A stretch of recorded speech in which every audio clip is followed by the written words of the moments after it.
Bonjour.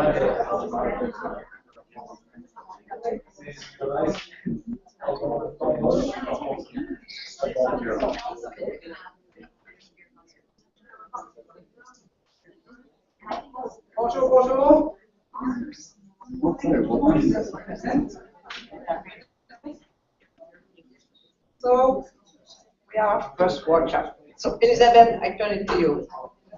Good morning, everyone. Thank you so much for being here so early. We're really excited that we can gather together and have a conversation about our topic today. Our slides will come up in just a minute, but we thought we would get started because we have a really full session today. First, I'll introduce myself. I'm Elizabeth Morley. I'm the principal at the Jackman Institute of Child Study at the Laboratory School. And we will tell you a little bit more about our connection to our theme today. And we are looking at sustaining and spreading knowledge-building practice with a particular focus on tripartite relationships. For us, that means the relationship between schools, that place where it's all delivered to our students, and universities or research institutes and policymaking.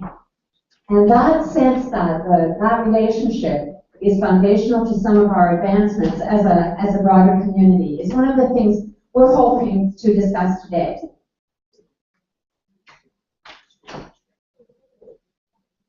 Just before we begin, I wanted to address the fact that our session is part of the Hubs of Innovation strand of the think tanks that have been going on. And if you're in that think tank, you will know that we've been wrestling with quite a few things about Hubs of Innovation, and you can sense that from Kate's magnificent reports back. She manages to advance us while still, I think, expressing some of our angst about what Hubs of Innovation can mean to our network. And in our discussions, we were really intrigued to hear Carl, who's part of that discussion, of course. Carl put a strong emphasis on innovation. And so I put it first as something that I would highlight what our task force has been speaking about. Innovation, Carl mentioned, it really is about making things new, or we could say making new things. Beyond ideas, in Hubs of Innovation, all of us are looking for change, something that actually works, some kind of a knowledge advance. And then hub, oh my, we've been a little bit discussing that word hubs as well, but rather than talk about the strand, I'll just mention that we have decided in our think tank group to really think about hubs as being a concentration that is not in any way superior, above, or even ahead of, in any sense, others, but that it is a concentration that can promote the leverage of other centers. And also that a hub can affect the pace of change, because people can come and see and can go and create in their own place and context, and also that it can affect the spread of ideas, because it is a coming together kind of place. And I'm going to turn over to Richard now, who will introduce himself. Good morning, everyone. My name is Richard Messina. I'm the Vice Principal at the Dr. Jackman Institute of Child Study. And I also want to introduce Cesar Nunes. You may have seen him. He's online from Brazil. He'll be joining part of this presentation. When we talked about Hubs of Innovation, what came to mind for me was a wonderful chapter that Kate and Alan Collins wrote a few years ago called a chapter called Fostering Knowledge Communities in a book called Collective Learning, Reasoning, and Technology. And in that book, in that chapter, it describes communities where knowledge creation sort of has taken a life of its own. And we thought it would be interesting to sort of, for those of you who aren't familiar with this chapter, to just go through it very briefly. And of course, we have the expert right in the audience here. They look at, Kate and Alan look at different hotbed communities throughout history. So back in 16th and 18th century BC, in the 6th century BC, the Greeks are living in Ionia, and they're developing the beginnings of what we think of as science. So rather than attributing to the gods the mysteries of the world, they're able to see patterns or beginning to measure things and beginning to understand how we can experiment in order to deepen our understanding. And they go on to look at a wonderful small town, Cremona, Italy, where a lot of tinkering took place with a bunch of musicians who were developing the violin, and we all know Stradivarius, and many versions of that happened over the 16th and 18th century. And probably, there are many parallels to the stories of creativity and innovation, but probably the most famous, most recent one is in Silicon Valley, again described in the chapter, where Xerox and Hewlett-Packard and Apple and Macintosh all started to bubble up together to this idea of sharing ideas.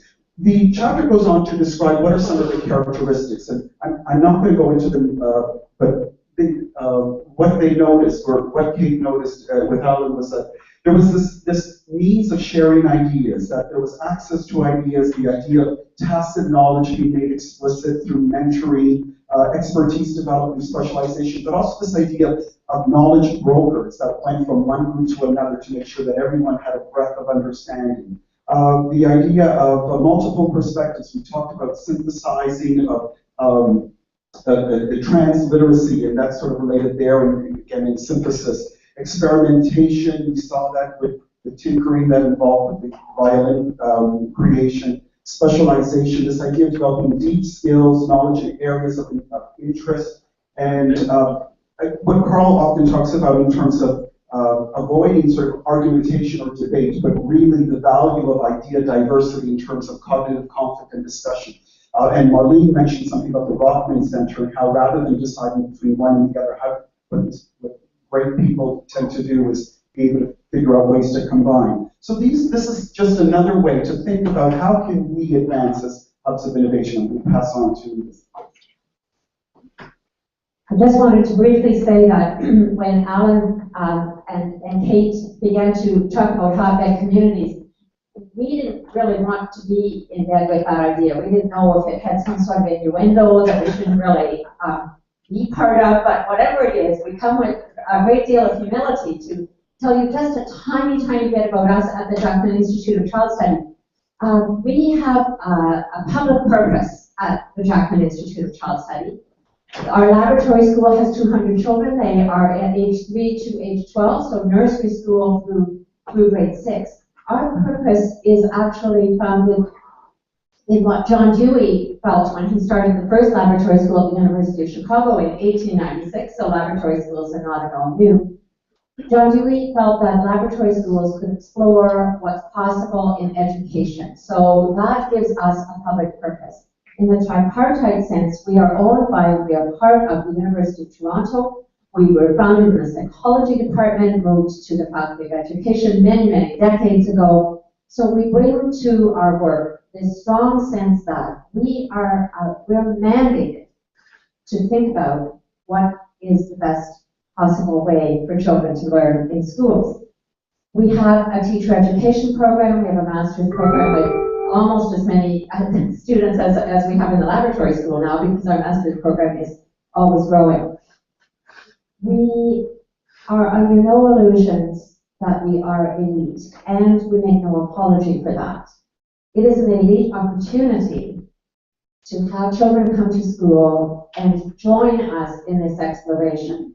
When we have visitors come to the school, and so fortunate we are to be, if we are in any way a hub, our visitor number has grown from 2 visitors in a year 20 years ago to nearly 1,000 visitors in a year, and every one of them is met by Richard. What could be better than that for someone coming to explain what it is that we do? I'm saying all of this to say that one of the things that happens for us is that people can come to our school and our whole institute with various things in mind, and one of those is that they may come and learn just enough to go back with the right sense that they have partners in exploring their own context. And speaking of that, I'll just move really quickly to the next slide. Before I hand over to our speakers for the rest of the morning, I just wanted to go really briefly to this slide of Pasi Solberg. He came to OISE this year, and Solberg, we all know, finished lessons. And I just wanted to include this slide. I'm a very bad taker of pictures, so you don't even try to read the words. The issue for me is he has the attention of the world, but he is never coming to say, do it our way. He has distilled into a few words on a slide, the things that we might want to think about in our own context, each of us. We're not particularly here to think about his ideas, but to say the humility and the confidence that comes from the way that deep thinkers with lots of experience in schools in their own context can inspire the rest of us to think very deeply about what works for us.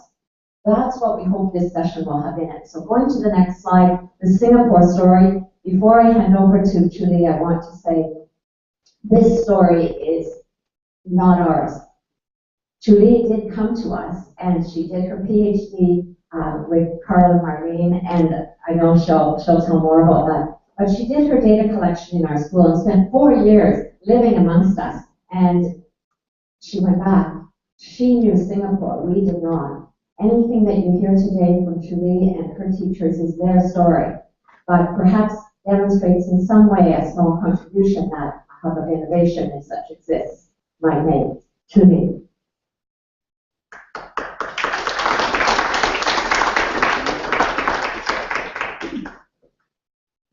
I'll just present from here because I'm probably between videos. But just to continue Elizabeth's story. So I spent 4 years in ICS, and I see how the teachers come with me to discuss the pedagogical innovation, to talk about students' ideas, to bring about the knowledge in the classroom that I hope to see in Singapore. But most of the time, many of Singaporeans visited ICS and came back and said that maybe we should set up a lab school. But I know that my capacity, I'll never be able to initiate a lab school in Singapore. And I know that in the next 3 to 5 years, I mean, it might happen, but how do I then bring all this back? I think in the Hub of Innovation discussion, we talk about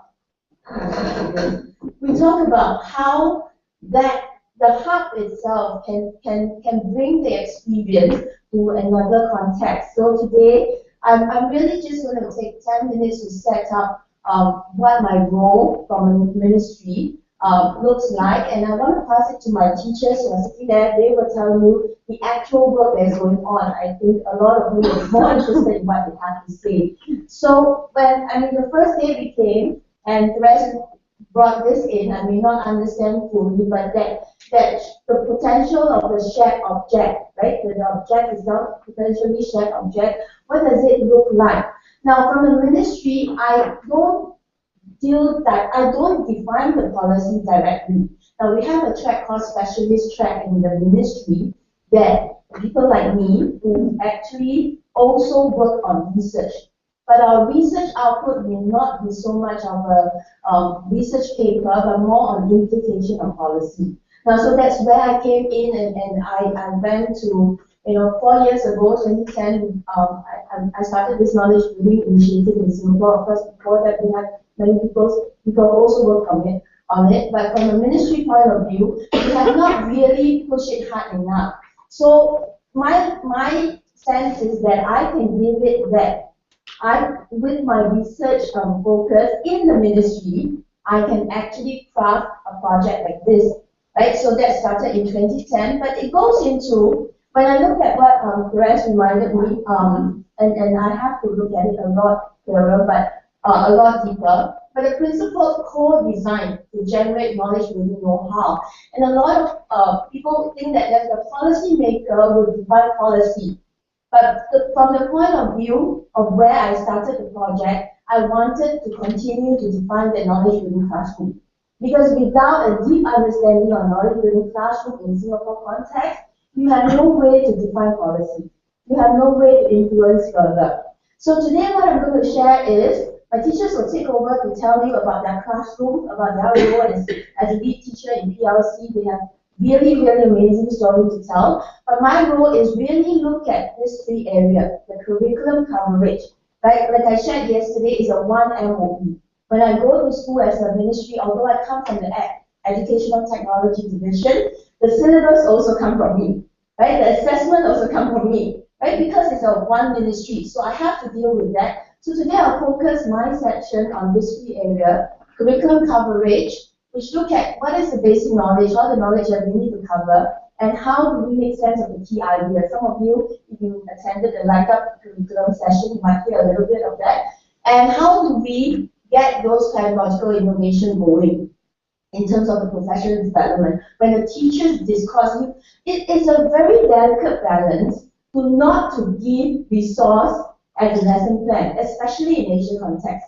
You know, you get rolled into giving more and more and more. So these teachers, they have their discourse, and their discourse is their resource. And they will tell you that I have no answer for them. At best, I can sit at a PLC, but I have no answer. But Rachel later on will tell you, will actually share with you how the English team in her school actually connected with Hong Kong teacher and designed knowledge building in our English syllabus. And it's a tough one because the English syllabus in Singapore define competency, not so much of defining the content. So she will tell you more. And of course, look at assessment. So it's more curriculum, pedagogy, and assessment. So to start off, you know, we have all this 21st century, you can get it offline. We call it the Swiss rule. It starts from the core value, developing into the social emotional competency, and defining the four skills: civic literacy, critical and inventive thinking, and communication, collaboration, integration skills.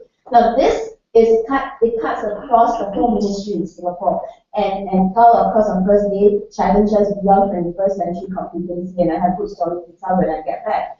Right, so this is what we have, and everybody will talk about this. You go to every division in Singapore, every school in Singapore, they will talk about this, and this is how pervasive our policy gets, because we are a very, very small country. We have about 260 over schools in Singapore. Right, so how do we then make sense of that in the Singapore context? Right, so we start off by saying that this is an idea-centered classroom, and I don't apologize for using the word idea-centered, because if we want to define student, we want to move away from student-centered, and there must be something that challenges them to think a little bit differently. Right, so and we say that we work with students' idea, we help students improve their idea. People like the word deep learning, right? I know, you know, we talk a lot about deep learning. Now I'm going to then show you, this is a slide adopted from my teacher, and they talk about the knowledge building principle. So to him, the real idea, he can't join us this time now. The real idea, authentic problem, we take from how Marlene defined it, is what the learner really cares about, and different from textbook. But understanding the world, the improvable idea gets to the deep learning, and the idea diversity allows the teachers to design a rich environment for ideas. Right? So this is how they define it. Now, so the first one I talked about was curriculum. So CPA, right? Curriculum, pedagogy, and assessment. Now, in terms of curriculum, so our science curriculum, we have actually gone into science, humanities, and so on. But our science curriculum talk about inquiry processes. And something that is really, really easy to catch on is 5E. Right? The 5E of engage, explain, and so on. But the first question, I mean, Kate actually motivated me to think of this, like engage with what? Right? But the 5E is so easy to adapt. So what we have to do is tell people, what do you engage with? You engage with students' idea. How do you do that? So we pull up the scaffold and explain that this is a thinking process that that goes beyond what 5E can do. So if you go into Singapore, a lot of teachers will talk about 5E. They use 5E to design lesson. But it's kind of the trigger and then solve problem kind of processes. So, you know, how do you then make sense of what the culture is very comfortable and kind of nudge them to think about things differently? Of course, I'm supported by a really, really amazing teacher that you'll hear from them later on.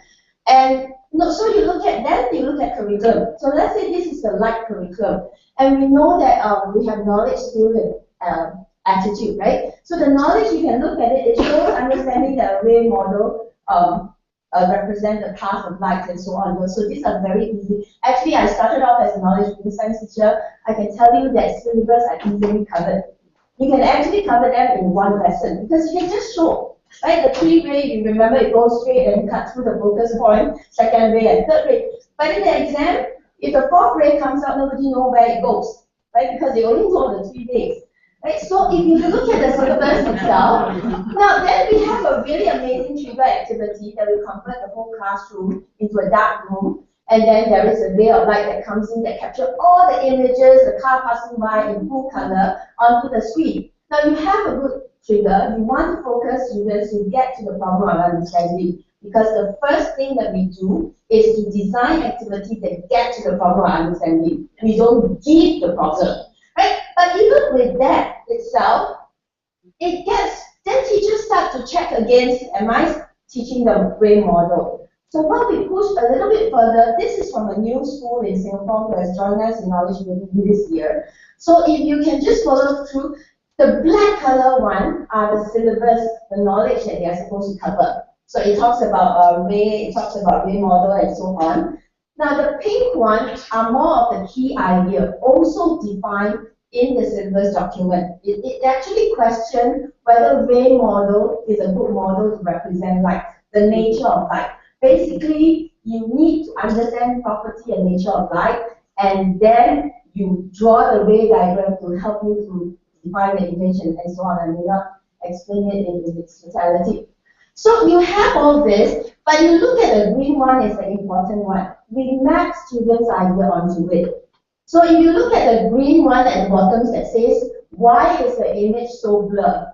I think that is already a very good question, because it gets them to think about whether the screens and all that are up. But the good question comes in is, why do we need to switch off the light in the room to see the image on the screen? Because that gets them to think about the interference of light and so on.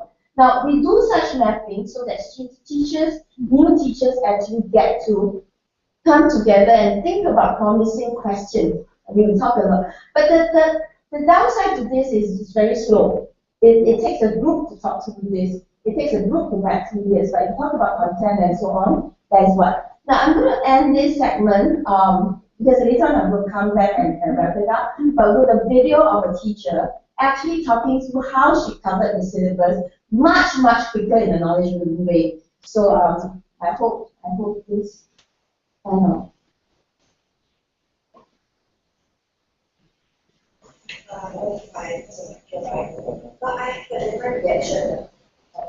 This is also from a new school in Singapore. Yeah, very good. So this is their PLC. Later she'll stand up and talk to you through the view. It's about 1 to 2 minutes.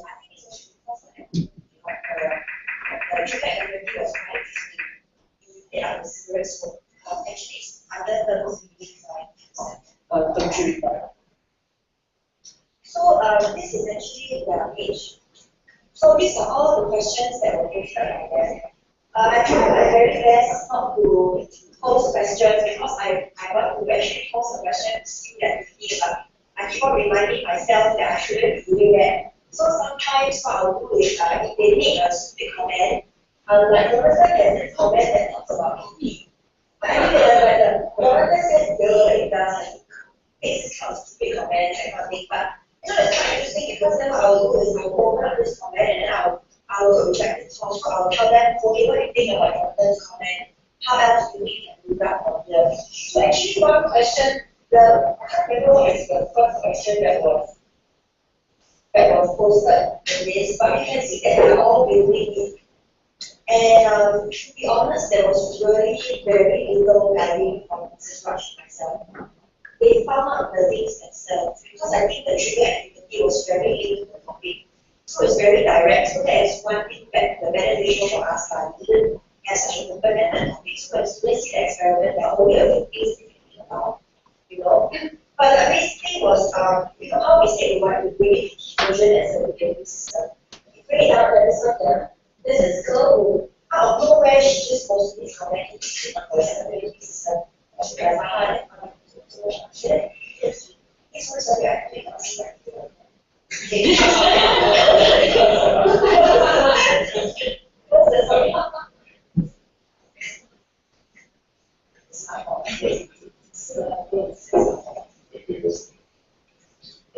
So this girl, she actually suddenly asked this question, since our circulatory system and respiratory system are joined together at the alveolar part, because they managed to get to the alveolus, which is the lung area, she said that means is it possible that smoke can increase into our other circulatory system? Because then she talked about the heart, next comment,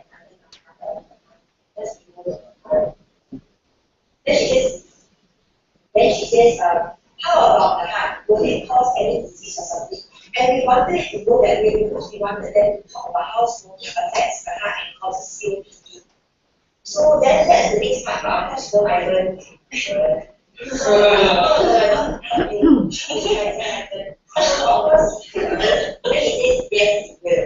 obviously I put some details, so I posted something that says, okay, Ivan, please help me to understand how smoking affects the heart. Then he talked about heart disease. There you go. So the chemicals in the smoke harms your blood cells. They also damage the function of the heart, and it increases the risk of arteriosclerosis. Arteriosclerosis is one of the leading causes of COPD, which is what we really wanted them to get. So to be very honest, I came into this knowledge building understanding because as a biology teacher, I would very much like to give them notes and teach them this easier information to read. But this is actually less than 2 weeks, so we want to make this studies. Okay, I'm going to stop here. I know that this is not getting to students really exploring yet. She is kind of getting the students to do what but the week before they will wrap it up. But it actually gives her the trust that students are able to do it. And later on, she actually come up with pretty good question that she's able to put out and say, okay, you explore it, and this school has actually started with the lower ability. So I'm showing the trajectory that how do we then build up that trust from the teachers that students can do it, and then they naturally will be looking at it. And she said that this was covered in 1 week, and it actually free up time for them to do a lot more knowledge building work as it continues. So I'm going to pass the time over to my teachers who will talk about classroom, and then their role in the PLC, the professional learning community, and in their mentoring role. And then I'll come back again to wrap it up.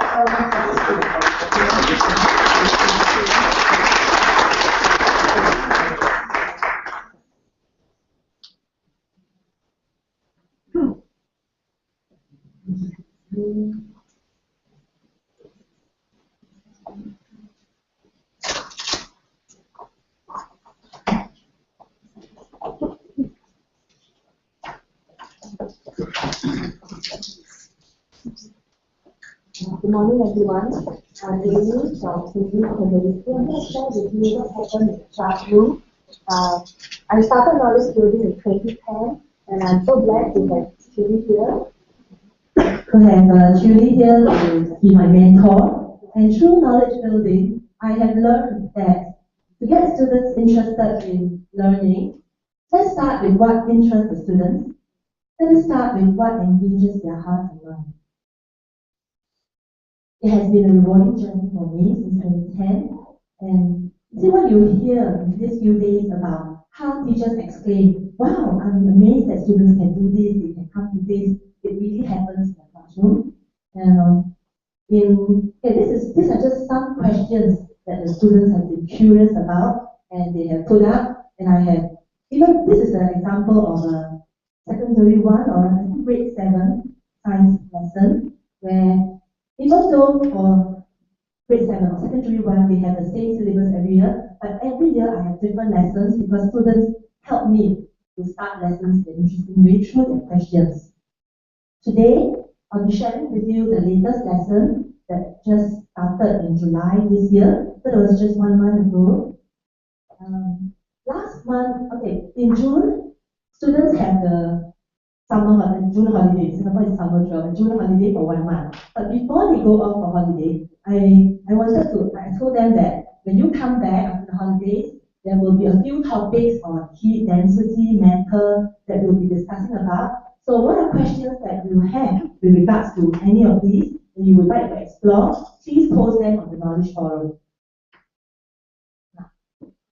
Okay, so because I did that before they go off for holiday, because as a teacher, I also face, besides the rewarding journey, I have my challenges to ensure sustainability and efficiency in the daily classroom. I need to be able to sustain using students' theories to drive them to the next level of inquiry. At the same time, I need to maintain efficiency so that there is sufficient time for students to consolidate key learning points and to be able to perform well for tests. So like I say, I'm going to put the classroom practice into just 3 simple steps. Step 1 is right from when they join secondary school, I would already start inculcating the knowledge building culture. This is easy. Over here, that's where expectations are set and values are discussed. And very importantly, for example, respect. In Asian context, students are usually very shy and they may not be able to voice their ideas openly in fear that the classmates will laugh at them. So I need that understanding between the class that there will be mutual respect. Even if the ideas, you do not agree with it, we will respect it and we will not laugh at one another. I assure them that Mrs. Stowe will not laugh at what you put up, neither will I allow anyone to laugh at your ideas because we will be learning from one another. And I will encourage them to collaborate. Saying that if you work together, 1 plus 1 will not be 2, it will be 3, it will be 11. But that will be done throughout the year because every now and then students need to remember that the importance of synergy and collaboration. Stage 2 is development of knowledge building lessons. In this stage, before they go off for summer holidays for efficiency, I already got them to post all the questions that they're interested to learn. So these are some of the questions on metal, materials, heat, density. Okay, from here, I will look at, I noticed that there are quite a lot of interest about what is dry ice, and then they were wondering what it is, and then some students shared that dry ice is actually solid form of carbon dioxide. One even shared a video on how to make dry ice. So, having seen all the students' posts, I felt that if we go through this, there are a few topics that we might be able to cover in terms of change of state, heat change, etc. So I picked a video that was given by Royston, and that's how the lesson started, where we followed the video. From the video, we learned that dry ice has a melting freezing point of minus 78.5 degrees Celsius. And I think everyone knows that below melting point, the substance would be in solid form. Like below 0 degrees Celsius, water would be in the solid form ice. Then the class were wondering, is the video authentic? Will we be able to get dry ice in Singapore? If we follow the steps in the video, what the video did was simply to press the nozzle of a carbon dioxide fire extinguisher into a recycle bag, and there comes pieces of dry ice. And then they watch on TV that when they spray fire extinguisher, you get gases, carbon dioxide gas to put out fires. So they were wondering, will this happen? So, and then we learned the value here of, can we believe everything we see on the internet? So, there was this discussion on, if you see in the internet that, let's say, a giraffe can fly, does it mean that this is true and we all believe it? So the students got to think, and now everybody's wondering, will we get dry ice in Singapore? Okay, so we carried out the experiment, the exploration, because we're dealing with fire extinguisher, so I had to do the demonstration, and students were, So we got the fire extinguisher, carbon dioxide fire extinguisher, and we followed the steps. We pressed on the nozzle into a recycle bag. And yes, we got dry ice. After which the student had to theorize how come at such high temperature dry ice is formed.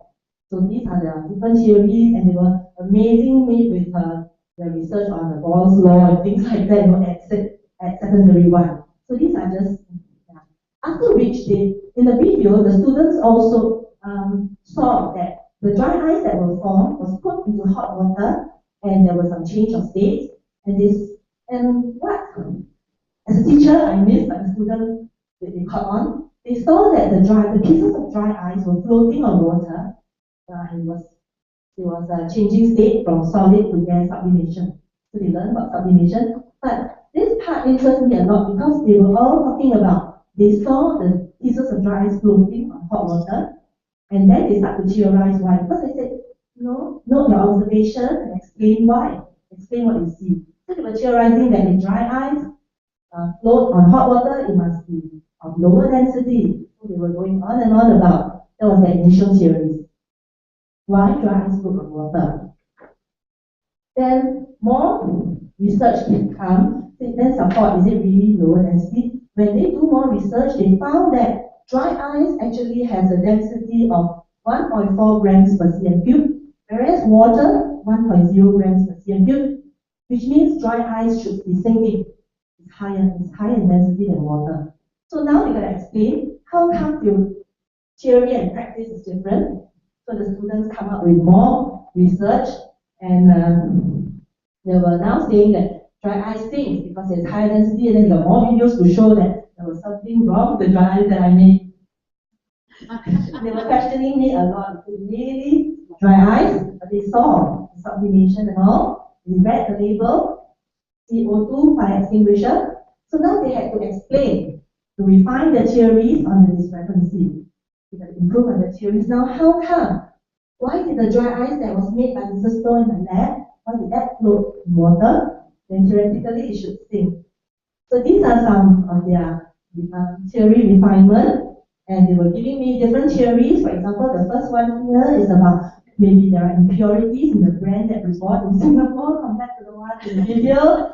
And then there are also particle size. Could it be the particle size? Or could it be air spaces in the dry ice that we made?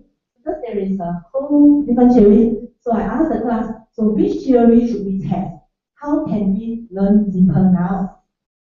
And the class said, okay, let's go with this first. To see whether is it the air spaces in the dry ice, because it was snow-like.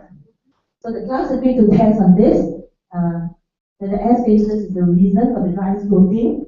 So the students suggest that we make again the dry ice, and we compress it until we squeeze out all the air spaces, and we put it into hot water and observe again.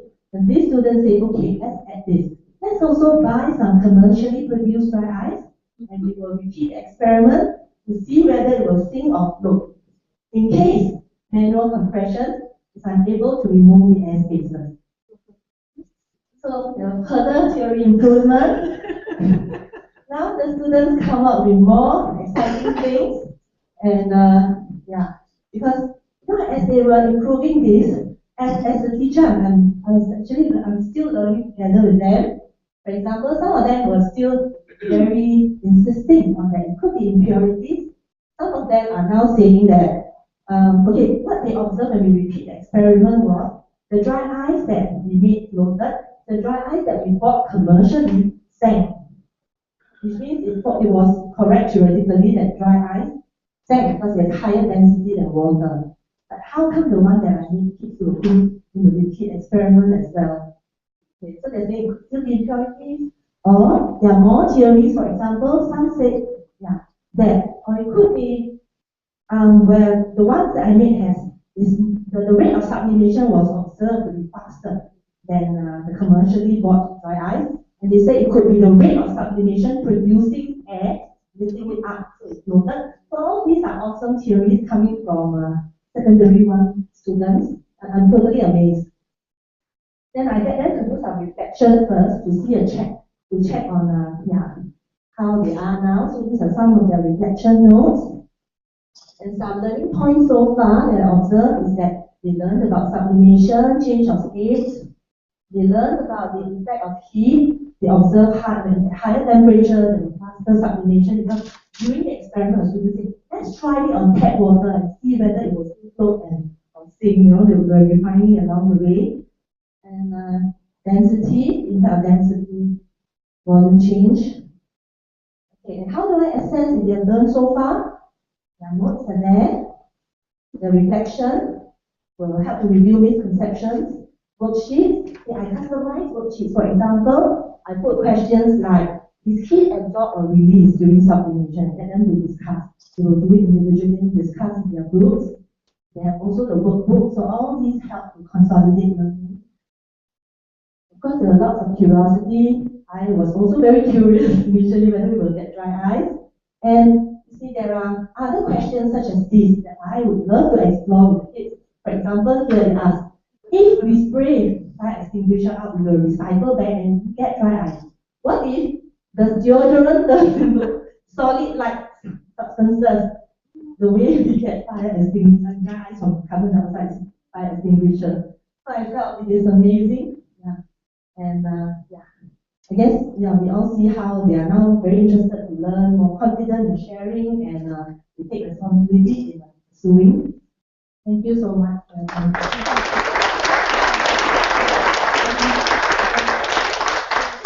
just want to add on that this school is actually the weaker abilities, reinforcement right case, and these are set one student. Yeah. So we didn't make it so easy, right? It's not. So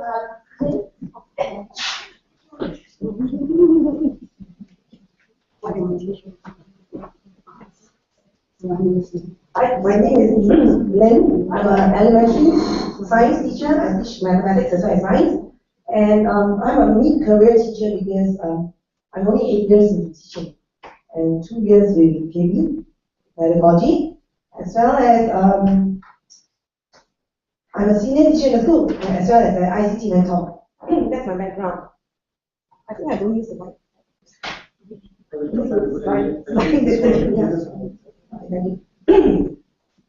Now, the motto that drives me basically is very simple. Do it now, don't ask for permissions, then I'll report later to the leadership. So that's how I get carried into sneaking into my school environment. And then when we are about to sign a contract, Crystal was surprised. You have to sign a contract or commitment? I said yes. And we got on board.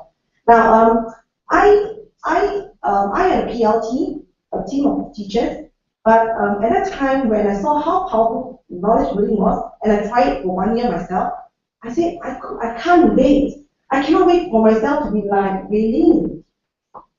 So powerful. And then I started to lead my teachers. I think it's too slow. So I think I want to speed it up. Then and then I had a sense of urgency. And I became a senior teacher, why not? And I started to look around. And my strategy was very simple, look around for teachers. And my game plan is very simple. Inspire them, KB technology, motivate them to continue this kind of practice. And I want to give them recognition. Because without recognition, it's very difficult to sustain the motivation as well. Amidst so many things that teachers has to do. So my first teacher,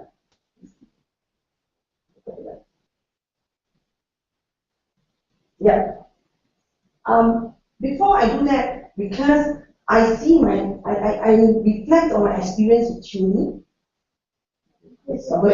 Actually, when I was a KB practitioner, it was very tough. I almost gave up. It wasn't easy. And Julie was there as my mentor to encourage, to praise, to recognize, to keep me moving. And it has gone for almost 2 terms. 2 terms meaning about 6 months. Before I think I survived, I think I can continue. And to do that and spread knowledge building among my teachers, I have to play the role of Julie, although I'm not an expert, but I know a little bit more than the teacher, just a little bit more. And my motto is simply bring them along with me. Why don't we learn together? My first recruit of a teacher, she is a veteran in teaching. She was an ex-science actually of our school. She has about 25 years of teaching. And she knew all kind of policy changes, the initiatives that come down from ministry cards and go, rats and rain. And then she said, just stay where you are. You just ride through the way and things will be going to the normal results. And she told me, Lynn, I understand how you feel. Just let it be. But I couldn't because I knew that KB is going to change the way our students are going to survive and interact in the 21st century world. So, looking at her pedagogy, her PCK, pedagogical content knowledge, which is nearly 5 years, my goodness, compared to only 7 years back, I thought, this teacher I should leverage. And I convinced her through her love for students. I challenged her to think. You have been delivering stellar results with very weak, she has been teaching very weak foundation students or very weak, low progress students. Although they pass the test, they go to secondary school. I said, one day, what if they can't find a job? So what if they find a job? Can they sustain continue to be employed when retrenchment comes. So what they escape retrenchment? Can they progress in their career? But then, even then, so what if they progress in their career? Will they be happy human being? So that teacher started thinking, because her love for students was very deep. And she said, okay, come, let's do it. And this teacher really fly. Today, I can confidently say that her KB practicing in the classroom is better than me. Okay? And I'd like to show a short video clip about this teacher, what KB has impacted on her as a teacher. This was done, she did a sharing at ICTLT conference in Singapore. And I invited her, not just as a teacher. Jimmy, do you have ICTLT? Oh. Yes, not oh, it's you. Now, actually, try to set it up. Now, this teacher, she presented at ICTLT conference where international delegates, educators, they come together in Singapore at our World Trade Center, and she shared her journey as a teacher, how KB has changed her thinking. Her thinking was very didactic, very teacher-centered, just go and get the results. And her ranking performance, what do you say? Because we are ranked every year, whether you're A, B, C, or D. So when you deliver results very good. Teacher said, really? Because we really presented. Motivated.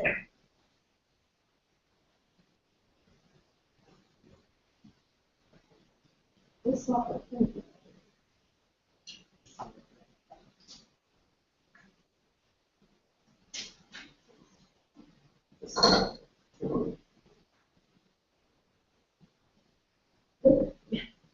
They pushed me aside, they didn't even want me to teach. So they said, teacher, tomorrow you don't have to teach. I said, really? Because we already presented the next presentation.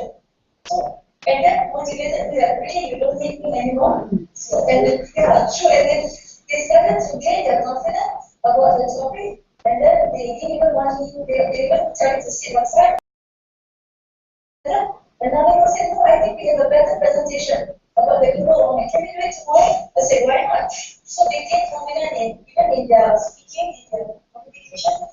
And even those people, they are not in passing. Actually, I think I should be right. They are never pass science in their life, so to speak. They failed science in P3 and P4 and P5 actually. But now that they're giving their confidence, this is like 32, around this time, 32 or 36. And that's when they started gaining their confidence. And then I realized, yeah, I've been very narrow-minded all this time, thinking that I have to teach and you listen and I just follow. That's how I try to produce results. Yes. And so what they did was they prepared the presentation for the next topic. And when I finished this topic, after that, we introduced the KF, which we will be trying for the next topic. So when they went to the lab to do the KF, they are more confident to put in their ideas, and the rest are more confident to comment on their ideas and to build on the ideas. And then together as a class, we look at the ideas and we come up with the activity that we want to experiment more and further experiment more activity. And somehow or other we managed to finish on time for yesterday. So you can see that she somehow on time, she managed to cover syllabus and the children went for the national exam. And the children have never passed science since primary 3, primary 4, primary 5 when she took them on primary 5 last year. So that was amazing. A transformation of veteran teacher who is so fixed in ideas. Now another teacher I recruited, I have to be very mindful the characteristic of the teacher you want to spread KB. There's not all teachers that will use this kind of work.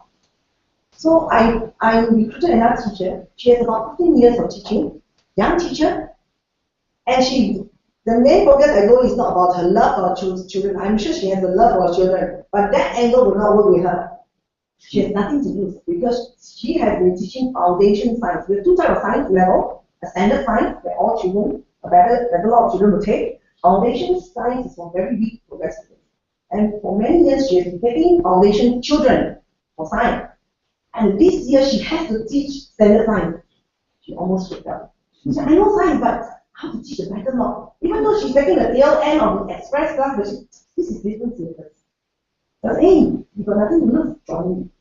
And then told her, and then I request that I mentor her, I go into the classroom. I role play, demo how to do it, I set up KM, she watched me. I set up a culture for her, keep her class, and she become very comfortable. That was what Julie did for me, basically. And we did all the way. And let's listen to this teacher, what she says about KB and CV.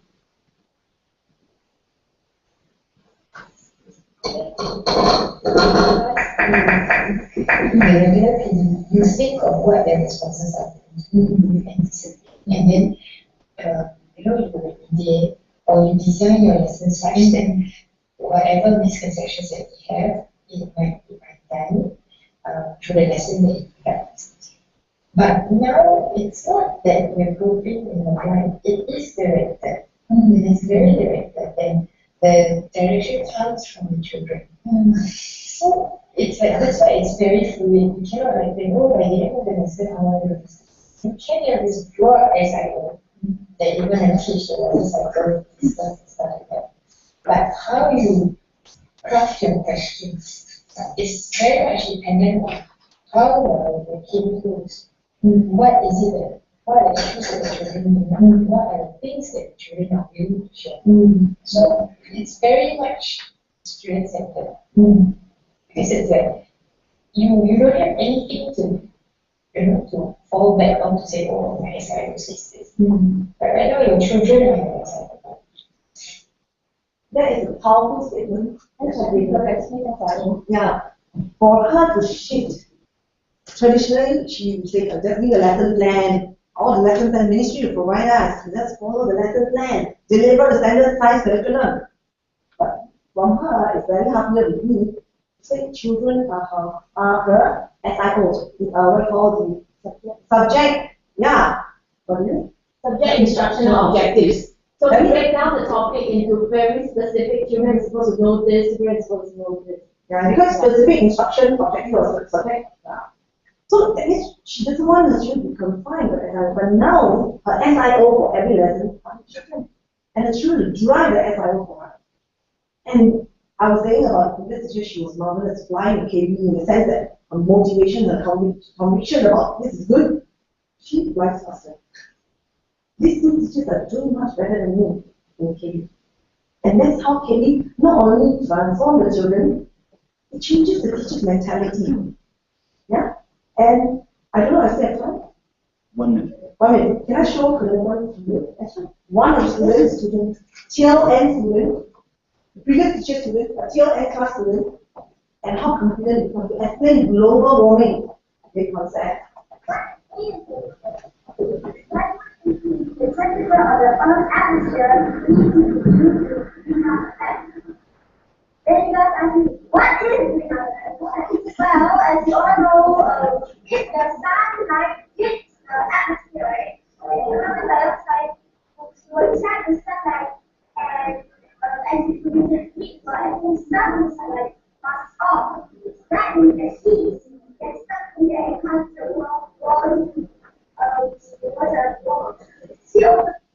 Now, these two kids, the one on the left, she's very passive, very quiet in class. When I first entered the class with Madam Zaida, the first teacher,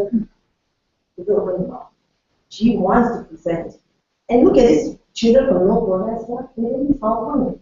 You know, it's such asset at home. They're very innovative, they have long piece of paper, they take them together, it's like a screen, you know? Oh, there's one helper there doing, and she explained.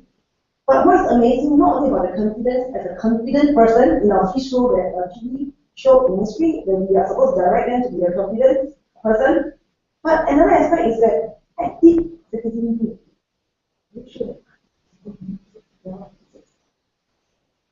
About environment impact by humans. I know that I'm going to be extreme of the role of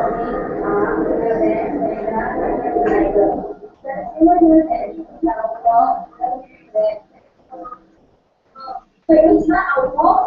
It's our fault. It's our fault. How we do solution? We destroy the one unit of food unit and the environment. So we actually destroy it. How do you do that? We destroy it.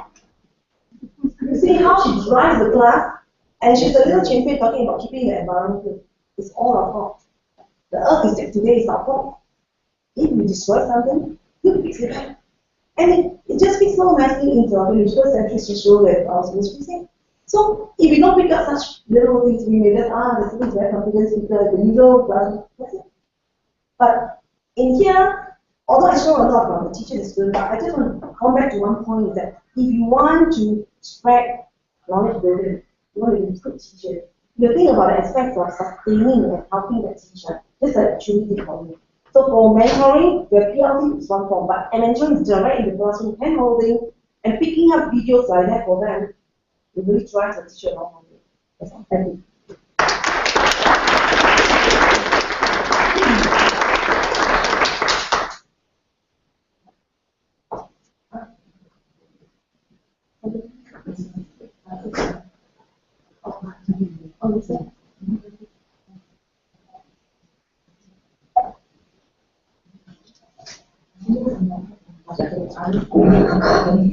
Right, good morning everyone. I'm Pavitra. I'm from Endeavour Primary. I'm an elementary school teacher. Thank you. Right. I'm an elementary school teacher and I'm a teacher leader as well. I'm here to talk about, I think you've heard quite a bit of classroom and you've heard a bit on mentoring. I'll be talking about PLC itself. And okay, very quickly, this is what I'm sharing with you. My journey as a knowledge building classroom teacher at KB at my school and some challenges that we have faced. Okay, I started off as a KB teacher in 2011 with a grade 3 primary 3 class. And how I was told to start off was during the December school holidays. My principal came to me and said, I'm sure there will be a personnel from MOE, from the Ministry of Education, who will be attached to you and you're going to work with the Ministry of Education people to start knowledge building practice from January. And that was 3 days away, January starting. So it was just 3 days away, and I had no clue what is knowledge building, no clue who's the ministry personnel coming in, nothing at all, zero. So January, I just met Julie, Dr. Teo, and I'm very blessed to have her till this very day. So she came in, and then she's actually, when she first came in, she said that I'm just here to guide you, I'm just here to share with you what you do normally, you just continue doing. And every week, myself and one of my fellow teachers, we sit with her to do lesson plans. And what we used to do is, since she didn't really give us a proper guideline on what we're supposed to do, I'm sorry, I have to say that, she didn't really give us a guideline on what exactly we're supposed to do. She's a very free flow kind of person. So I used to bring my, what do you call it, teacher's guide. We have a teacher's guide for every chapter. So we bring the teacher's guide, I used to put it in front of me and look at the SIOs, which is specific instructional objectives, and look at that, and then I said, okay, today's students are supposed to understand how, show understanding of this, tell this, we would actually write it down. She would just sit at the opposite table and just look at me and my colleague and she was like, okay. And then she doesn't say anything. So once we are done, we actually planned like 3-4 lessons. At one time, I actually planned about 3-4 lessons altogether. And she said, okay, go to the class and go ahead and carry out the lesson. So when I first started off trying out KB in the classroom, whatever I planned, nothing came about. What I expected, nothing came about. Everything turned out the other way around. Everything was opposite. And I thought, oh my, I have been teaching for like close to like 10, now it's like almost 12 years.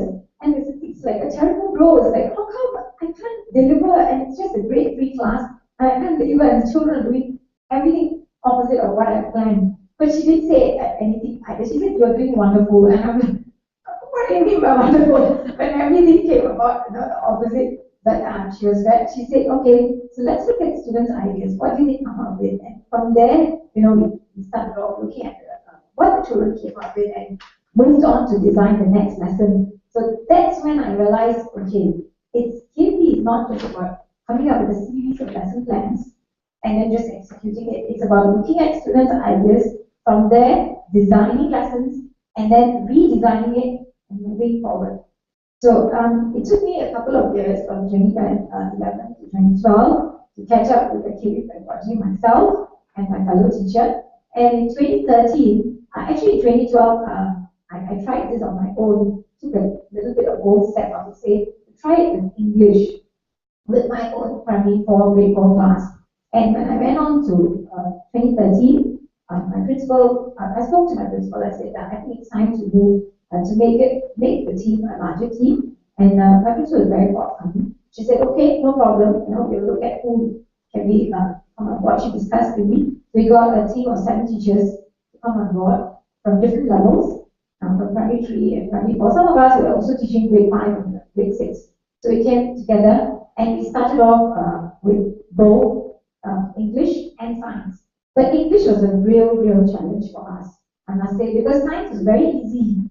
We felt very comfortable doing KB in science. But English was due to the Singapore English syllabus itself, the requirement. There's a very structured curriculum called Stella, and everything is listed from what the teacher has to say, from what the teacher has to show, to what is to be printed. Every single thing is given. There's actually no room for you to go and come up with your own. There's no need. Of course, if you want to come up with it by all means, but there's no need for you to go and come up with something new.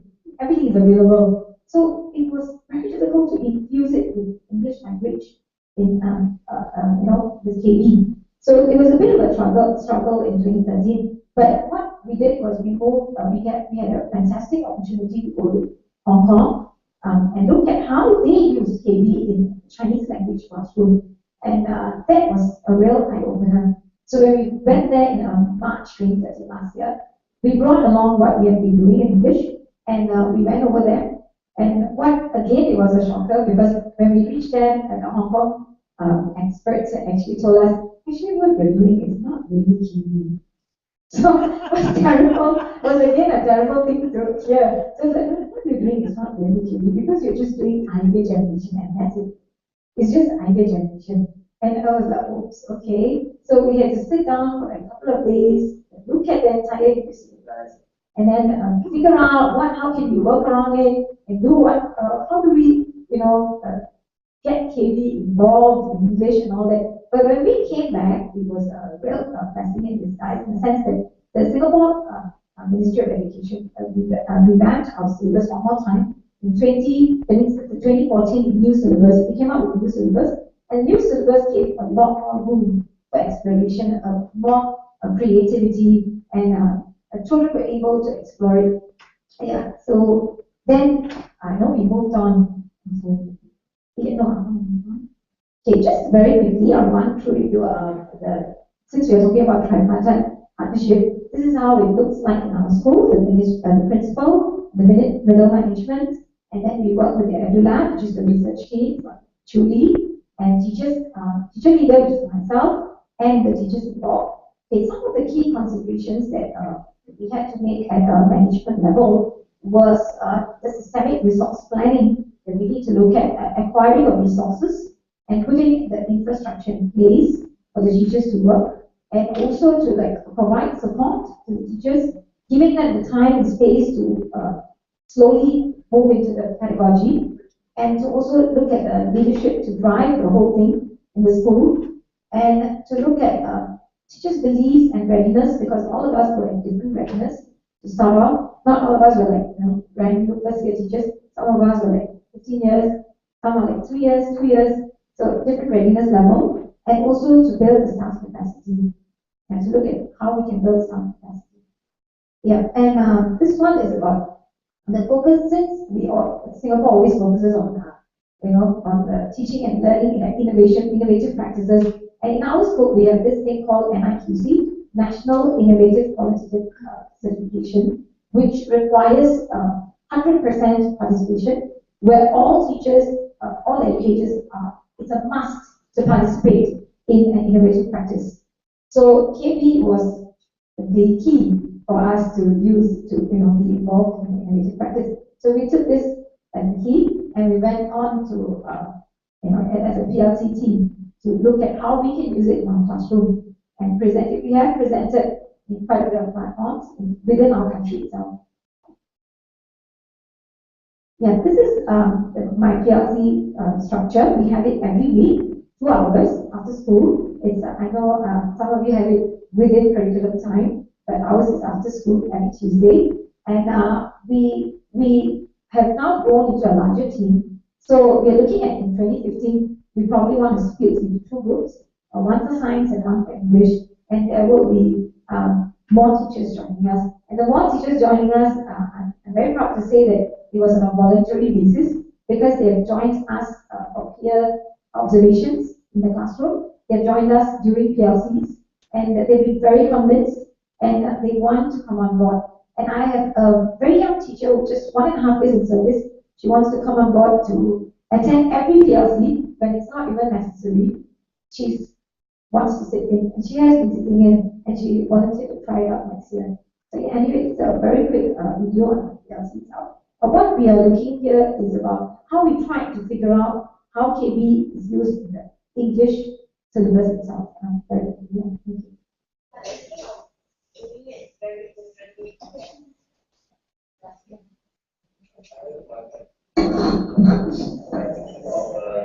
Doing for students this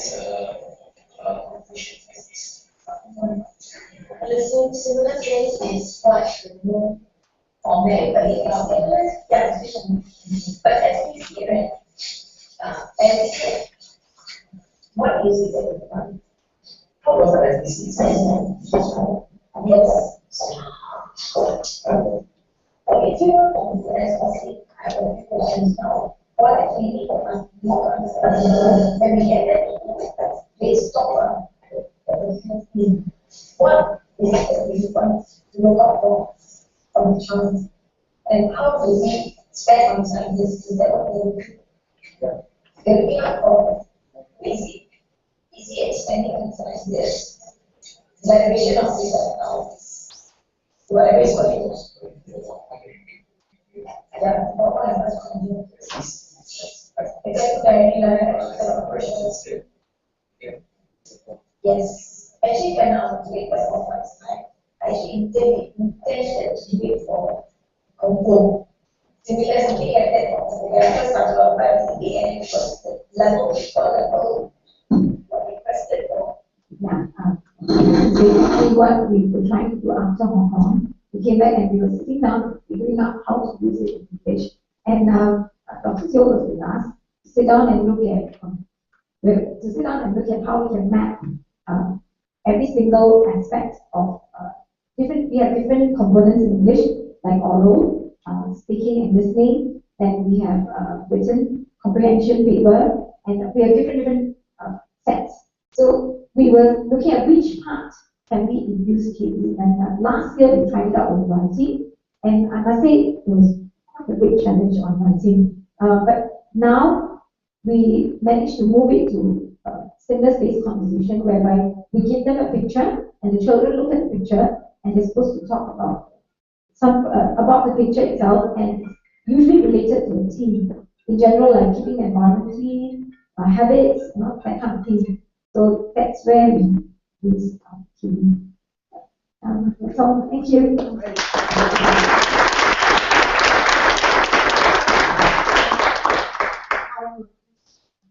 Yes, sorry. Yeah. I think you're. So just a little bit on the English syllabus. It's not that putting in KB in the English syllabus, but we realize that even speaking and representation, there's a part that needs students to organize their ideas into a coherent piece. And those are the things that usually are not focused, because when you do knowledge building, you're actually pushing the students a lot further. And usually we'll look at grammar. At one point they were talking about is a more sophisticated vocabulary means that the students are better in English. So they wanted to analyze the kind of vocabulary. But I was asking, what if simple words means that the students can actually elaborate on it? So the part of syllabus, I can show it later on if you are interested to see, is that the coherent piece, the pulling together, the connecting of ideas, those are the parts that when we do knowledge building, we have to bring it up a little bit more. So not that we are trying to look for part of it that fits into it, but we are looking at the higher order kind of the part in the syllabus and putting it together. So I will just round off with one short video from our student. This is actually a set 4 We're talking about assessment. I mean, there are many questions when during discussion we can surface again. But this is a principal learning journey that I've been talking about. So these two are the Sec 4 students. We just called them in last minute. We wanted to send them out, and the principal said, "Oh, we should ask them some questions." So the principal asked very tough questions. So this principal is asking about national exam, and national exam is a big thing in the Asian context. Now, I'm just going to let the student explain.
So sometimes our section, if responses section, is not based on knowledge of the experts. So you might know them. So I think sometimes we did quite interesting class.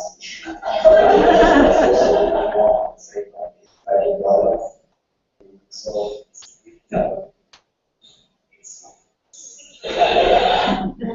I mean, there are a lot of things, and all of you are competent who believe in knowledge building, but hearing it from the students, it was really good, it was really powerful, and we had like 30 principals sitting down there questioning both of them. The assessment part, when the question comes in, I will address it. I'll pass the time on to Sarah. Yeah. The losses are was online for a while. Just expected. Okay. So we have more time to choose.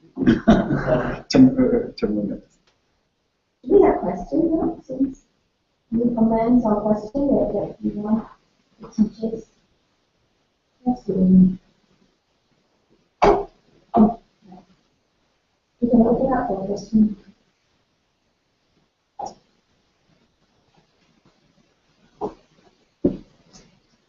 Yes. It's a comment. Congratulations. It's a fantastic presentation, really. And congratulations of you, all the teachers that have been presented, because really it's a nice journey that you have been done. It's like an adventure, the conquering of the knowledge in your country. Congratulations for that. And it's nice to share these ways, because if we come to my country, I can explain more or less the same journeys and the same difficulties and the same problems, etc., etc. No, and it's very nice to be more confident, because when you are explaining all of that, I say, all my problems we can share with you. And, I think that the best thing is to be confident. No, at the end, that we are really powerful on this new knowledge. No, this is fantastic. Congratulations.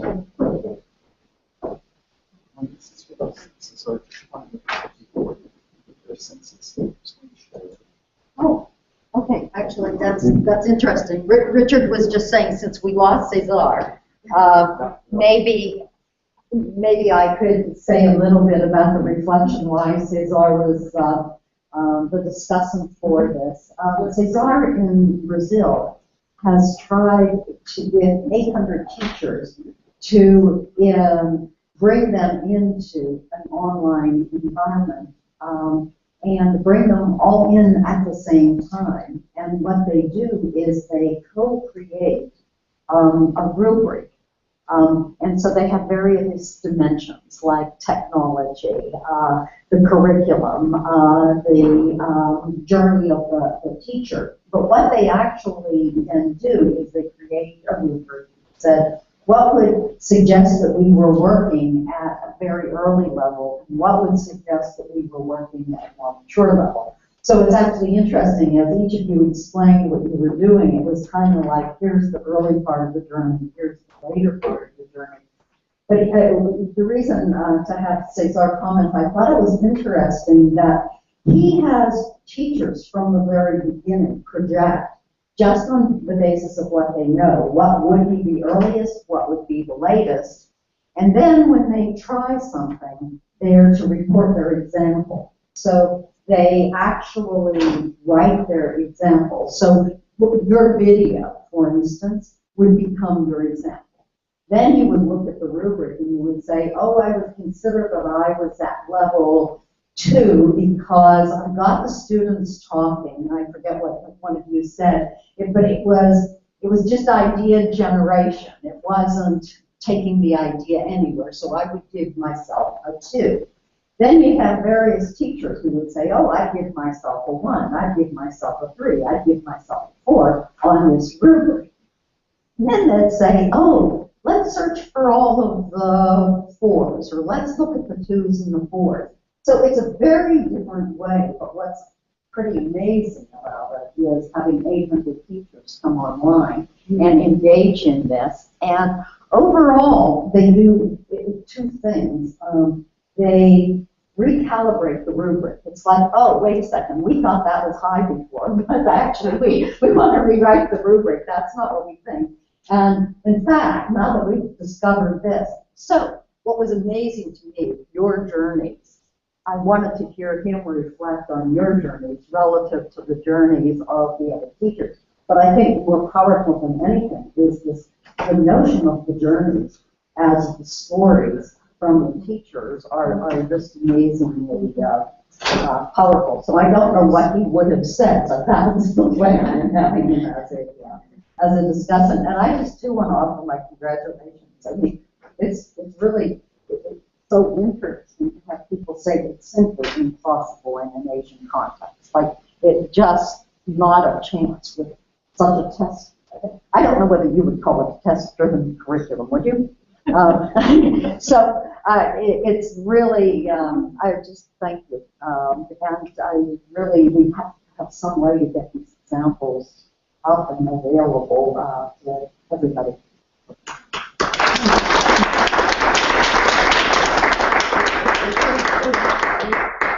Richard, are you coming back, or no? So maybe one more. Yeah. And we have a question. Questions? Yeah. Again, mine is more of a comment. Like, bravo, fantastic. I think it was just amazing. Great to see what you're able to do.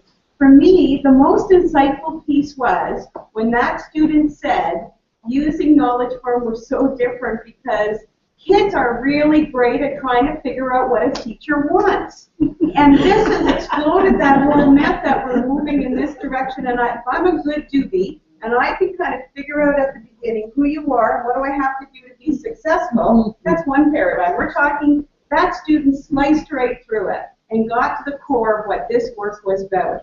And that's where the creativity and the innovation comes in. And I think that is the greatest example that I have seen of why this kind of work is so important from a student's perspective as well. It opened up all kinds of possibilities once they were no longer trying to figure out the game. So thank you. Fantastic. Just adding to your comment, I wanted to point out that because students said we learn much more than learning through our textbooks. We learn much more in this way, and that's very important.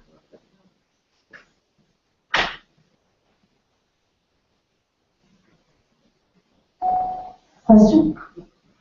Oh, you can go ahead with it. Make no hand signals or you're on.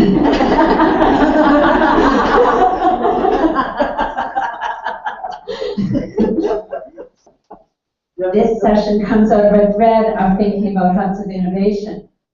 And I think you can see we're very proud at the Jackman Institute of Child Study to have held any small beginning of the spool of thread that leads to the stories that we've heard today. But I think it gives us a strong sense of the think tank that will be carrying on about hubs of innovation and their thinking.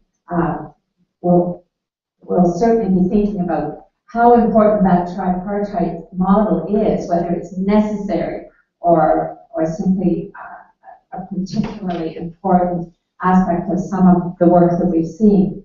And I think it goes back again and again to the very beginning of this Summer Institute. And Therese, thank you so much for that very helpful slide that truly you used again to think about what is that common purpose.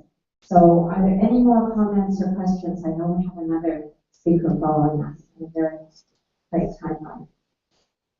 Really? Yeah. It was your hand. Quick, because I know this is a journey, like Marie says, it's a long journey. It's really this story that you have told. So I'm just wondering, any of you, if you think that next year or in the following 2 years, you're going to improve something, like maybe even better. So do you have any sense of what kind of improvement, what kind of challenge you will tackle?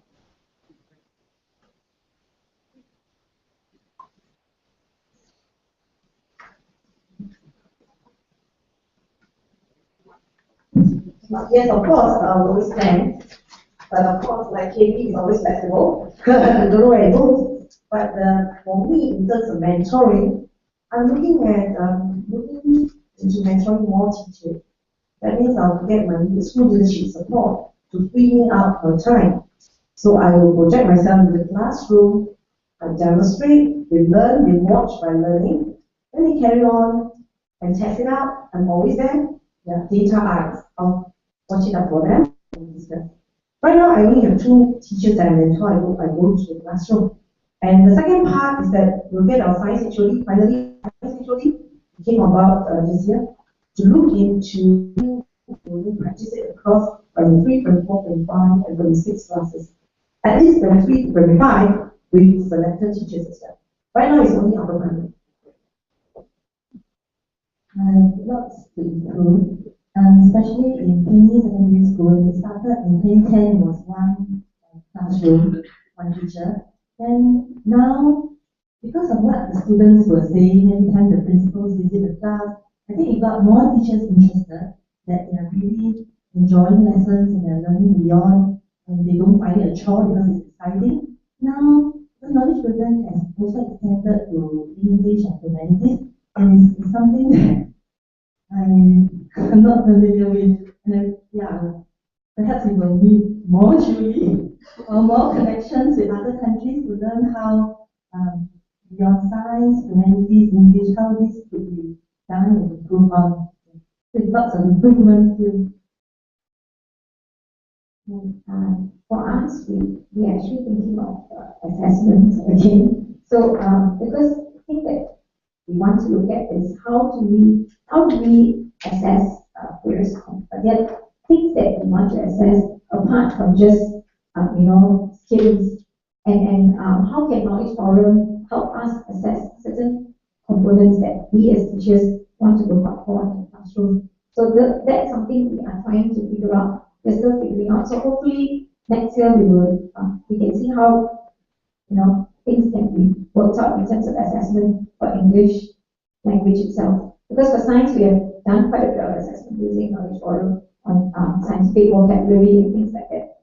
As for English, this time around we came up with our own scaffolds. I think I mentioned that we the teachers as a whole in the PLT team, we came up with our own scaffolds that we can use in our classroom. So we designed our own scaffolds. So now we're looking at how can we use these scaffolds and how are these helping our children, and then how can it be used for assessment next year. And just to conclude, of course I play a different role for them, and with the discussion from Hub of Innovation, I think you can hear that when we had this feeling coming up, the tension of losing the practice into scaling. When you go into new school, I mean, these teachers, anywhere they put them, they're going to pick up the right ideas, they're going to move on in the knowledge building trajectory. But as a whole project, when new school comes in, we are faced with the serious tension of getting resource out, getting lessons out, and getting the scaling, out faster and faster and faster. But one of the key things that I'm really interested is to get the big data discussion that we have in Philippines, to look into our database so that we can have a sense of where the advancement can be. And I cannot define the advancement at this moment, but I think my role is to make sure that we cap the sanity of the knowledge building classroom and be able to advance with the connection with the international community and hubs of innovation. And my teachers, they will focus on really sustaining and pushing the knowledge building classroom in their own sphere of influence. So I think we thank you to everyone. I know we have match scores from Quebec, and then so we're going to pass on to Perez. Okay. Just almost at the same time with the accordion. That was a great session. Very nice once more.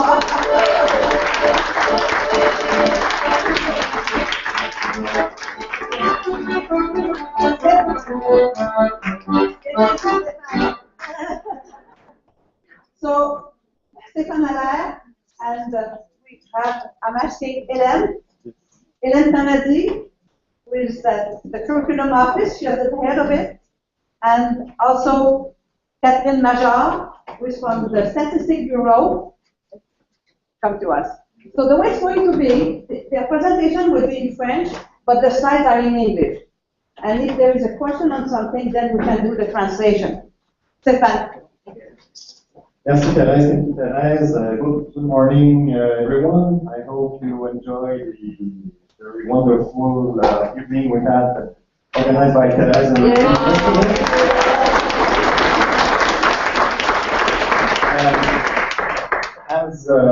As many of you, I had a talk with Mr. Baltzip, and in fact we talked a little bit about mathematics.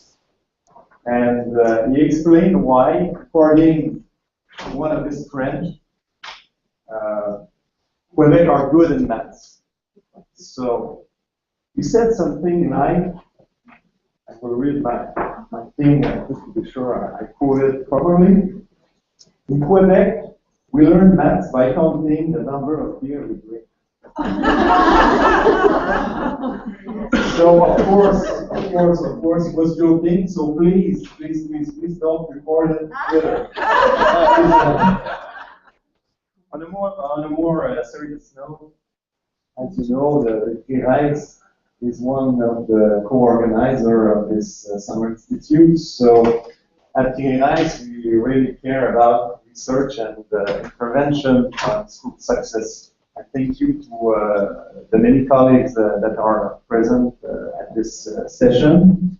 And also, as you know, the OIC is really concerned by the school success of kids, and we are really interested by things like analytic skills, communication skills, and lifelong learning skills. So at the KBSI, we thought it would be very interesting to have a really brief session this week about the latest results of PISA. And the latest test was concerning mathematics. So this morning we have the pleasure to welcome people from the ministry. Madame Hélène Tanadi, who is the person in charge of the math program of the ministry, and Madame Caroline Major, advisor at the Service of Indicators and Statistics. So they will talk about the success factor of Quebec students at the latest PISA test. So, thank you very much today. This first part I make very short. Just lost what I said, or vaccines are often praised for their success in that, and these vaccines really as well as that.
Sorry about that.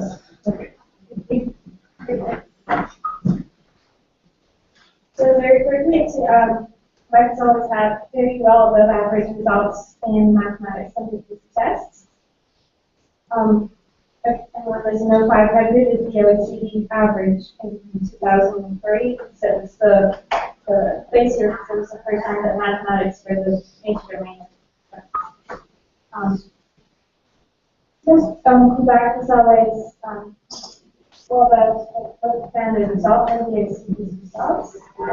Has always ranked very highly, and it's also interesting that it's always been first within Canadian provinces and also in the top performance in Western participants.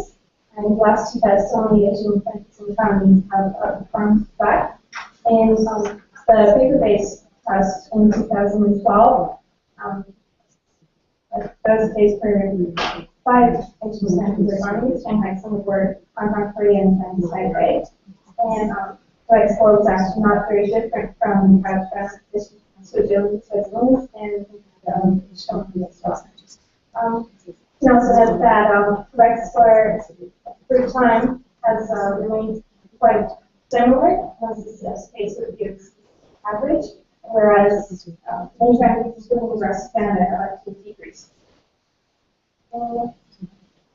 It's also interesting that the definition that we use for the mathematics is similar to the one used in physics. This shows that we are on the right track when it comes to math, and that is why we want to summarize our programs.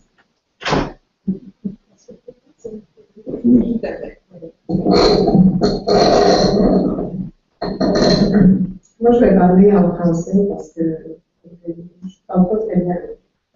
Mais vous allez voir les diapositives en anglais. Alors, la grande question que tout le monde se pose, c'est pourquoi sommes-nous si bons au PISA? C'est une très grande question. Mais avant de vous donner les secrets de succès, je vais d'abord faire juste un tour de nos programmes au Québec pour vous expliquer à quoi ça ressemble. Et parce qu'il y a des liens à faire aussi avec le succès. Donc, les nouveaux programmes mis en place en 2000 avaient comme objectif de recentrer l'école sur sa mission première et d'instruire, de socialiser et de qualifier les gens. De plus, le nouveau programme vise aussi le développement de compétences, sans toutefois le faire au détriment des connaissances. Il existe encore une complémentarité entre les compétences et les connaissances. Donc, les connaissances sont aussi importantes pour la place.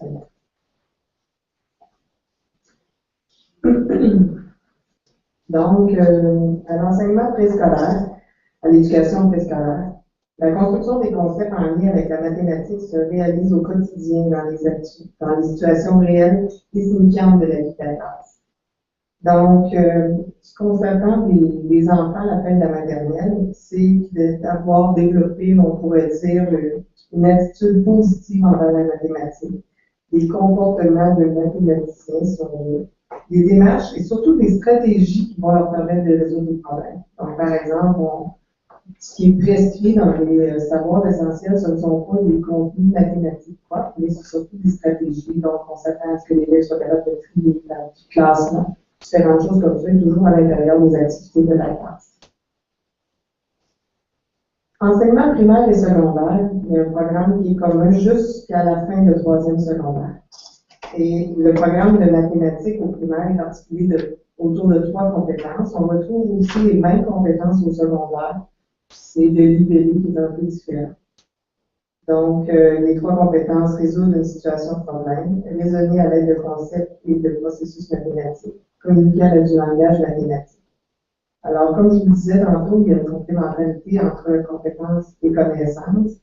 Donc, non seulement les connaissances sont présentes, mais le fait qu'on a des compétences maintenant permet aux enfants de savoir quoi faire, quand le faire et pourquoi le faire. Donc, avec les mathématiques, on fait des contenus mathématiques. Et je pense que c'est quand même, ça contribue certainement à notre succès en mathématiques. Au secondaire, on retrouve les mêmes compétences, mais comme je vous disais tantôt, la deuxième compétence, on l'appelle déployer en résultats mathématiques, au lieu d'utiliser, au lieu de raisonner à l'aide de concepts mathématiques. Donc, c'est un petit peu, il y a juste une petite différence ici. Et à partir de troisième secondaire, les élèves doivent aussi choisir une séquence qu'ils vont entamer en quatrième et en cinquième secondaire. Donc, il existe 3 séquences. Donc, c'est des cheminements. Alors, pourquoi nous sommes si bons? Alors, les facteurs de succès, je vous dirais que ce sont quand même des hypothèses. Il y a des choses qu'on est capable de dire, oui, je pense que ça, on voit les données, on est capable de faire des constats. Mais il y a quand même des facteurs, des fois, qui sont difficiles à dire, c'est certainement ça, mais on n'a pas suffisamment analysé toutes les données pour être capable de vraiment affirmer que c'est vraiment ça. Alors, certainement que les compétences ont vraiment aidé parce qu'on a vu au niveau d'évolution des résultats que les résultats sont même meilleurs qu'avant. Donc, l'enseignement ici sur la résolution de problèmes, c'est certain que c'est un facteur de succès. Il existe aussi un suivi constant des apprentissages des élèves. L'évaluation est centrée sur les applications de la mathématique. La formation initiale aussi contient des cours de didactique de mathématiques. Le personnel enseignant est un personnel aussi qui est, quand on arrive au secondaire, les enseignants sont formés dans la discipline. Donc, on a des enseignants de mathématiques. Et dans les autres provinces canadiennes, on ne retrouve pas toujours quelque chose semblable à ça, surtout au premier cycle secondaire.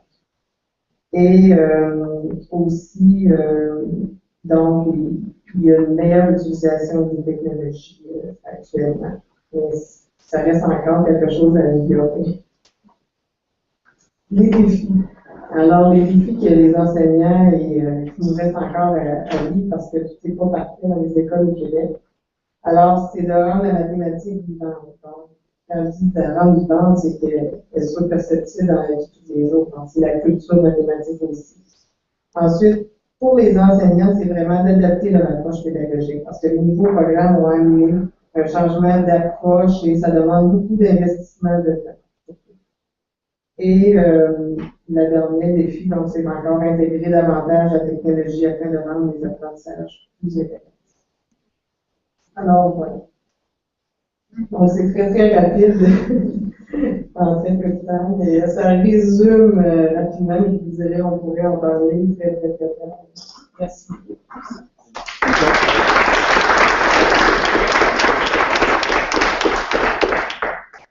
Merci beaucoup. Merci beaucoup, Hélène et Caroline. Et Stéphane, now it is 10:33. And you know who's outside, huh? We can't ask any questions. Well, okay, maybe we'll fall a little bit. Okay. Last one. One question? One question. Okay. I'm really curious when you say that the learning is constantly monitored and there's evaluation of math applications. So what does that look like? Alors, l'évaluation, comment ça procède? Pour qu'un monitoring continue? Donc,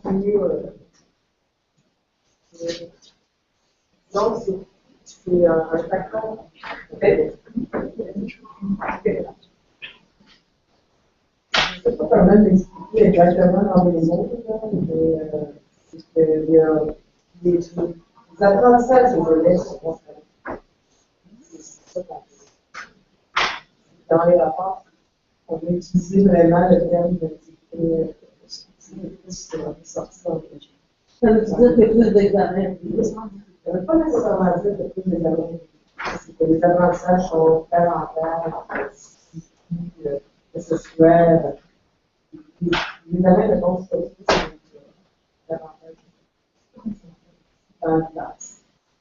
anteriore si chiedeva di una soluzione, chiedeva solo di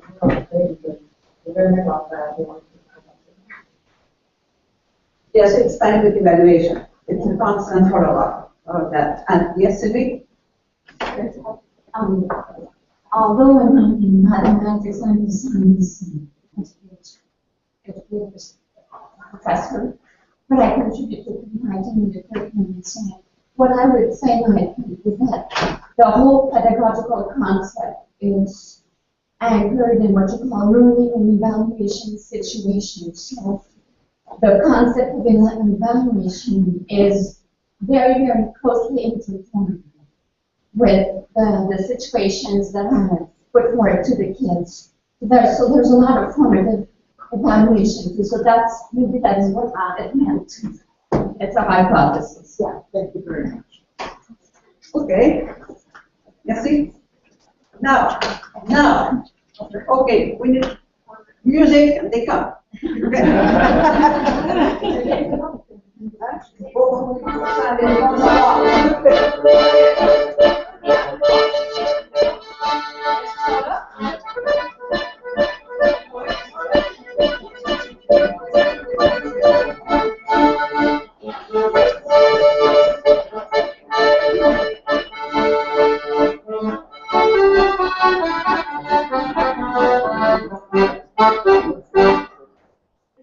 On the food on the way.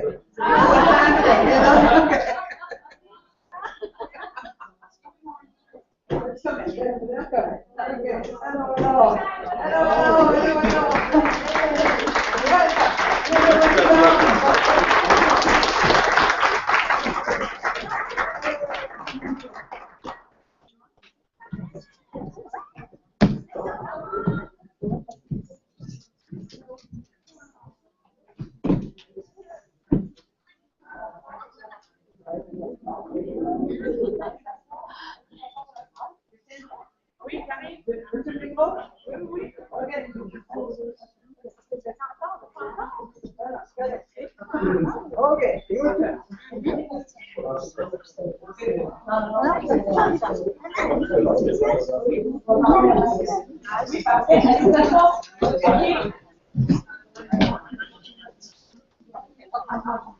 Okay, guys.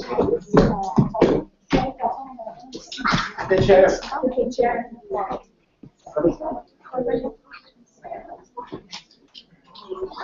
Yeah, sure.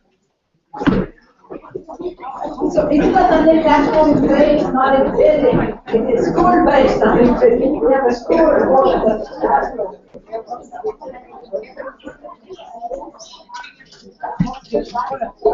Come in.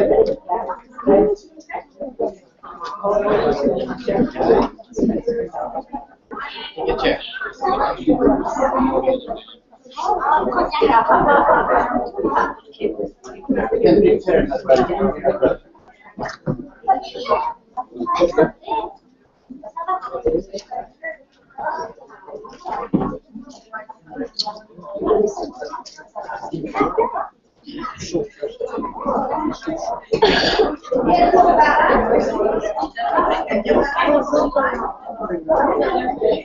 Okay, so let's go, guys. Sit down. On s'assoit les mecs.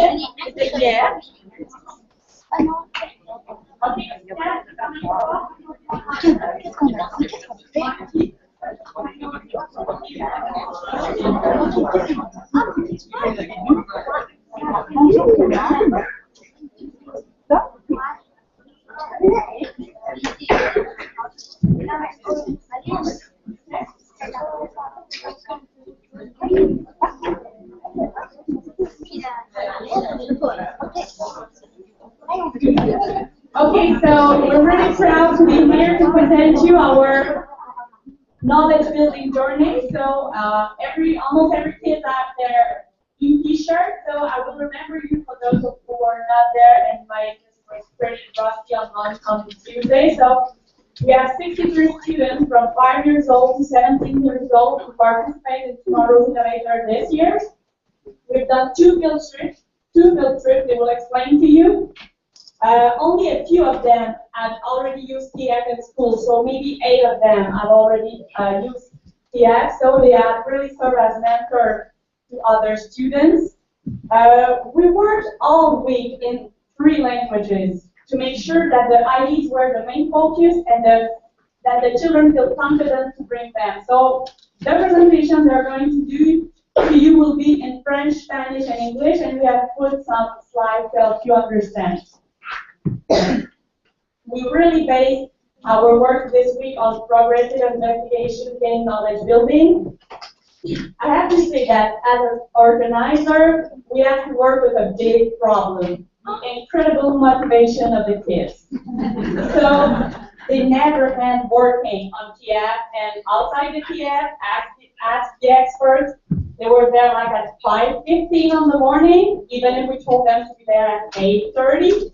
So the labs weren't even open for them, so we have to make the lab open to make sure they can work. Parents also have to compose with that. The parents are over there of the children, because children cannot stop talking about what they were doing. And they don't want to leave at night. They arrive early in the morning, and it was hard to take pause. Instead, if we say that there's something to eat, they will run to pause.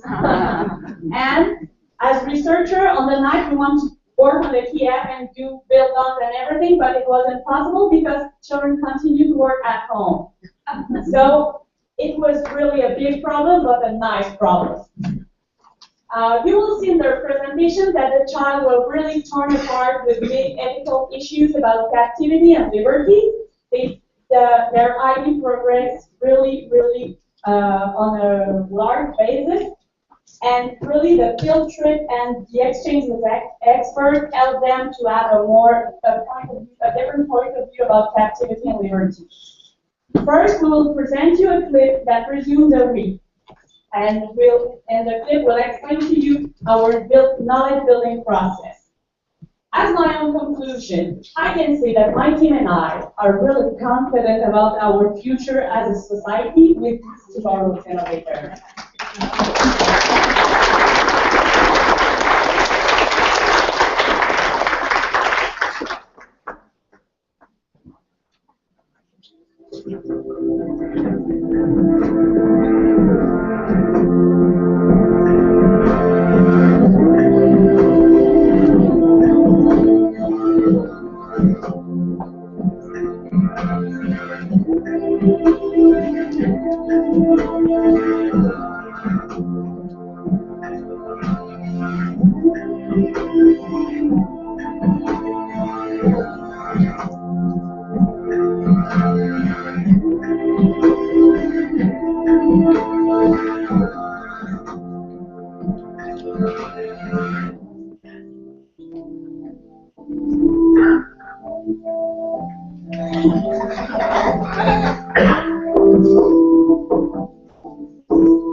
d'autres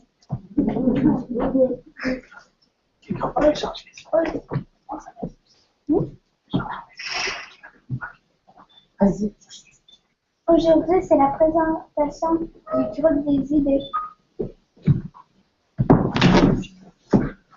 J'ai fini.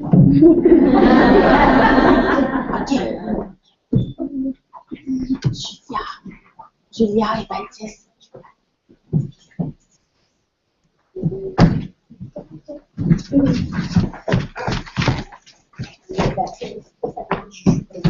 Ézéchiel. Bonjour, comme vous le savez, on va parler des aliments à captivité. On va parler des outils qu'on utilise et les visits faites. Hi everyone, we're going to talk to you for the animal in captivity, and we're going to show you the tools we use and the visit with you.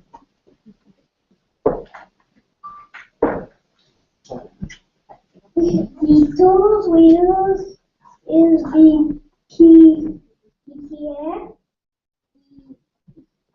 the iPad, and the computer. The visit is to the visit we do is go to the aquarium and go to the bowl of oyster. Les outils qu'on a utilisés, c'est le KF, on a aussi utilisé l'ordinateur et l'iPad. Les outils qu'on a fait, c'est on était à l'aquarium de Québec, puis on a fait le bas canal de départ.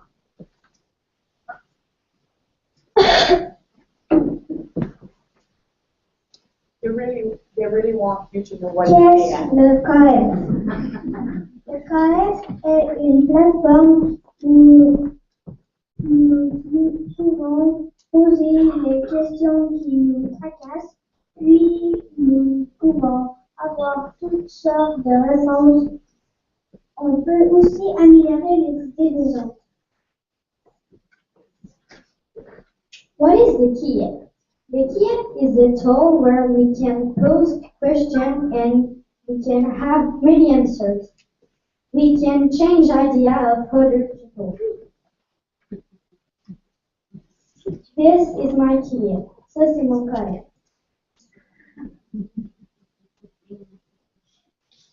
L'aquarium du Québec. Nous avons visité des coulisses de l'aquarium qui est différent des visites normales, ce qui nous ont montré de différents et la nourriture, ils nous ont montré des plateaux que vous allez voir les prochaines diapositives. So we visit the backstage of the aquarium and we see different things at its difference of a normal visit. And what we're seeing is the food of the animal. Ça c'est la nourriture aux poissons. That is the ça c'est la nourriture aux poissons et tous les autres animaux de l'aquarium. That is the food of other fish and other animals in the aquarium.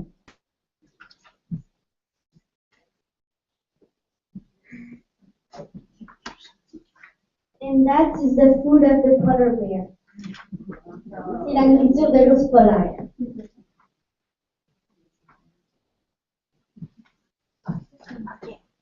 Merci de m'avoir écouté.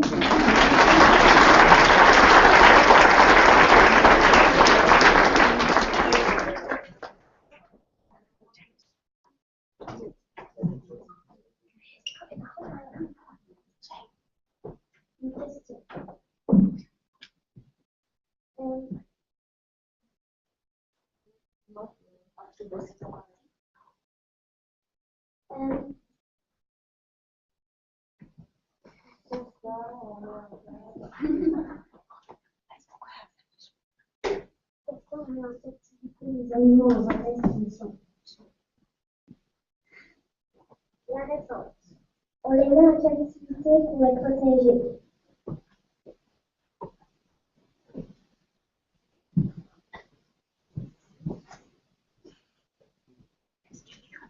Est-ce que les requins vivent dans un bassin?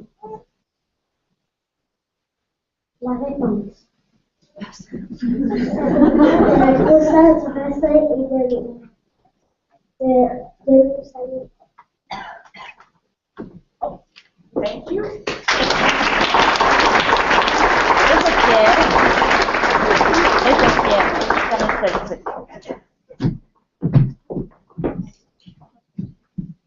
Bonjour, moi je m'appelle Alice. Moi je m'appelle Marianne. Et nous on va vous parler des avantages et des désavantages à être en captivité pour les animaux. Les avantages, c'est que la plupart des animaux ils vivent plus longtemps en captivité. Par exemple, les orphelins qui vivent en moyenne de 15 ans en liberté en captivité 30 ans. Et les prédateurs aussi sont plus dangereux. Les visiteurs peuvent voir des animaux qui n'auraient pas vus en liberté. Les animaux en extinction ils peuvent se reproduire plus facilement. Ils ont beaucoup de soins. Moi, je vais vous parler des désavantages. Premièrement, les animaux n'ont plus à chasser, alors ça leur fait moins de sport, alors parce qu'ils bougent plus en santé. Aussi, quand ils n'ont plus à chasser, c'est qu'ils se font nourrir, alors s'ils mangent trop, ils peuvent grossir, c'est mauvais pour eux. Aussi, ils peuvent se sentir dans les fois dans leur cage. Ils ont la crainte, on les regarde, mais ils sont faits pour vivre dans la nature.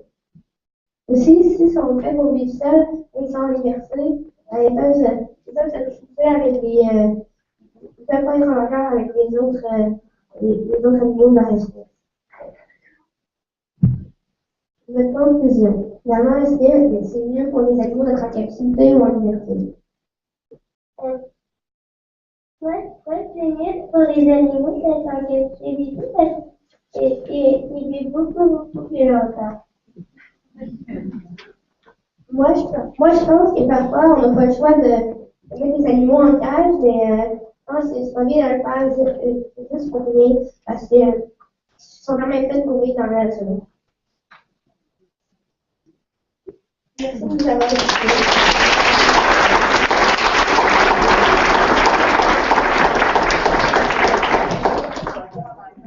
And even if we have done field trip, there are still answers that we don't have. Even experts weren't able to answer to those questions for the children. We have done many research, but we have still remaining questions. Les questions sans réponse. Est-ce que les poissons ont des émotions ou des sentiments? Attendez, ok. On ne sait pas. So they don't know. On ne peut pas se mettre à leur place ou dans leur peau. Ils ne peuvent pas nous le dire parce qu'on a peur du poisson.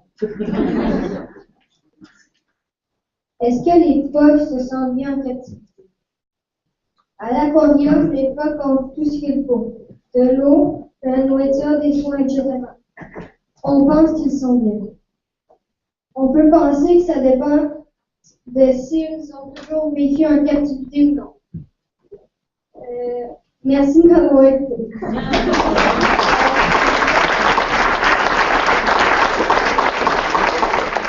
So this concludes the parts with the youngest one. Now we'll bring the oldest one. Everybody s'asseoir. S'asseoir, laissez la place aux employés.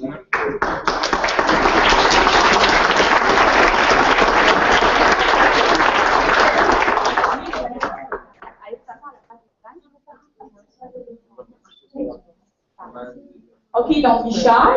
You're older, you speak more language. Yeah.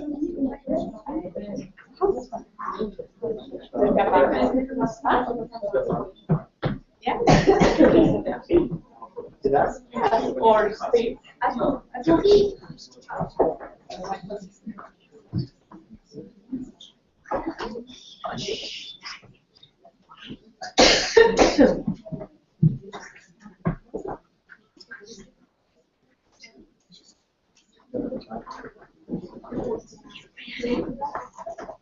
L'impact de l'humain sur l'environnement.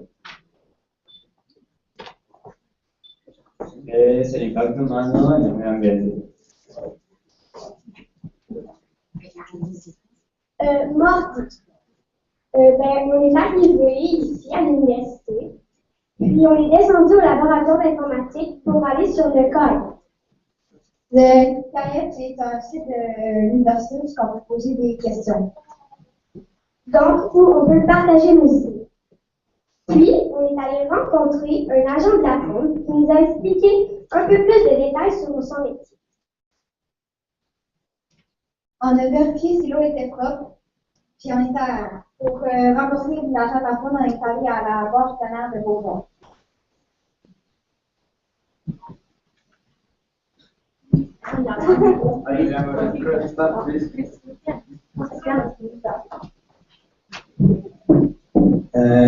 El miércoles visitamos el acuario, en el cual tenía unos animales.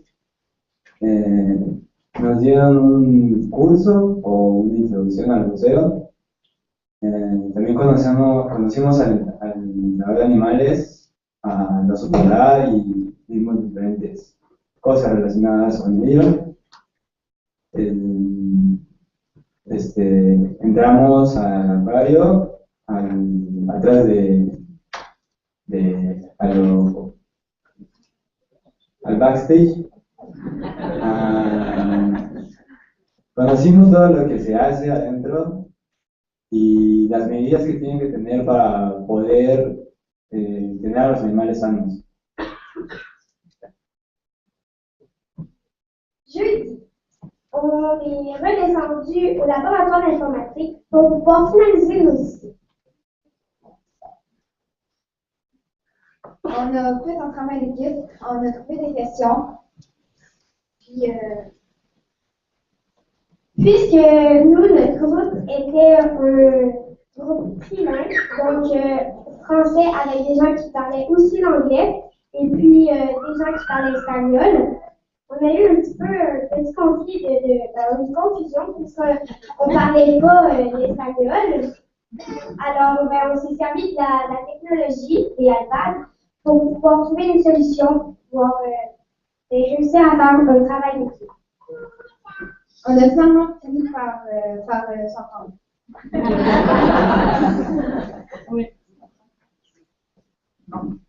Así que, por todo lo que vimos y todo lo que nos dimos cuenta, en lo personal, o al menos en este equipo, llegamos a una conclusión. Creemos que no todo el impacto que los seres humanos tienen sobre el medio ambiente es negativo. El humano también puede tener un impacto positivo.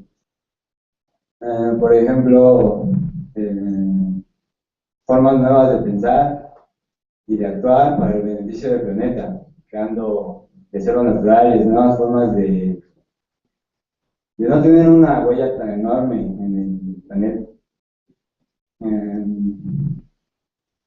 También vemos en México, en nuestro país, que muy pocas personas en realidad están conscientes de del impacto que tenemos y realizan acciones para ayudar al ecosistema. Aquí en Quebec es muy diferente a México, muy diferente. No hay casi nada de basura en las calles y la verdad es algo muy bonito.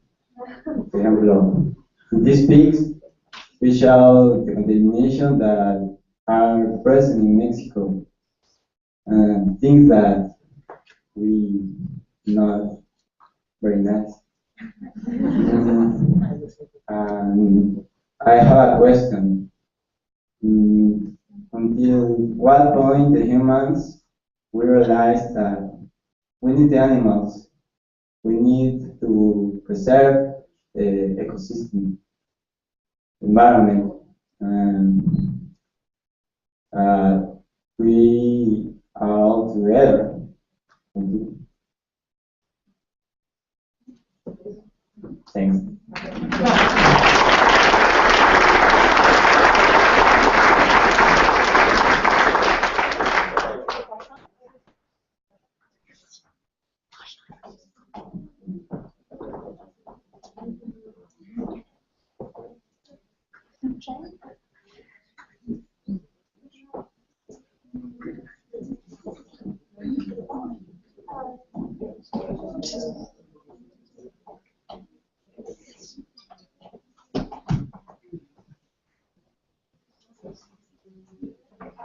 Buenos días. Bonjour. We are the team of the food chain. Our name is the Taco Lovers. That's who we are. We're going to talk about the impact of the human at the food chain.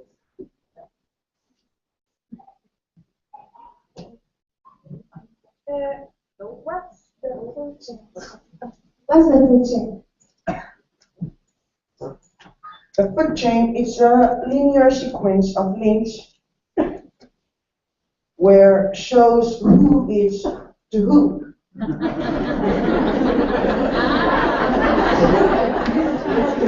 La chaîne alimentaire est très linéaire, qui mange. La cadena alimenticia es una secuencia lineal que muestra quién se come a quién. This is food chain.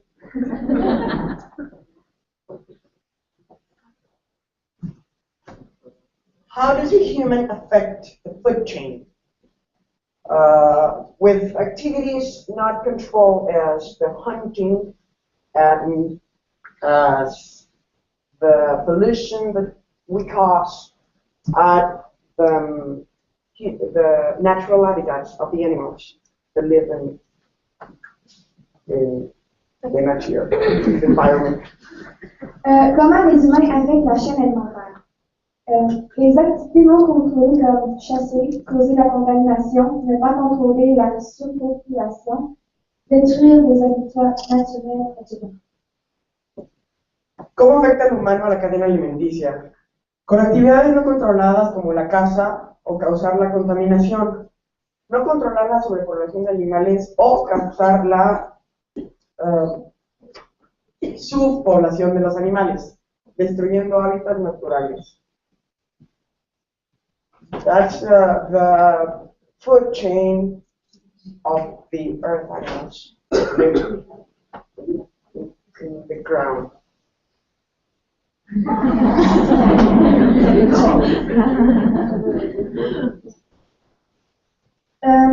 Le Kiev.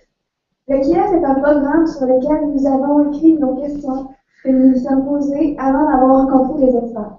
Nous avons répondu au fur et à mesure des jours à nos questions et aux questions des autres. El Kiev es un programa donde nosotros escribimos preguntas que nos responderán otros chicos del programa a base de lo aprendido sobre un tema en específico, en este caso, el impacto del humano en la naturaleza. The Kiev is a program where we make a question that we are looking for an answer that the other guys give us of a topic.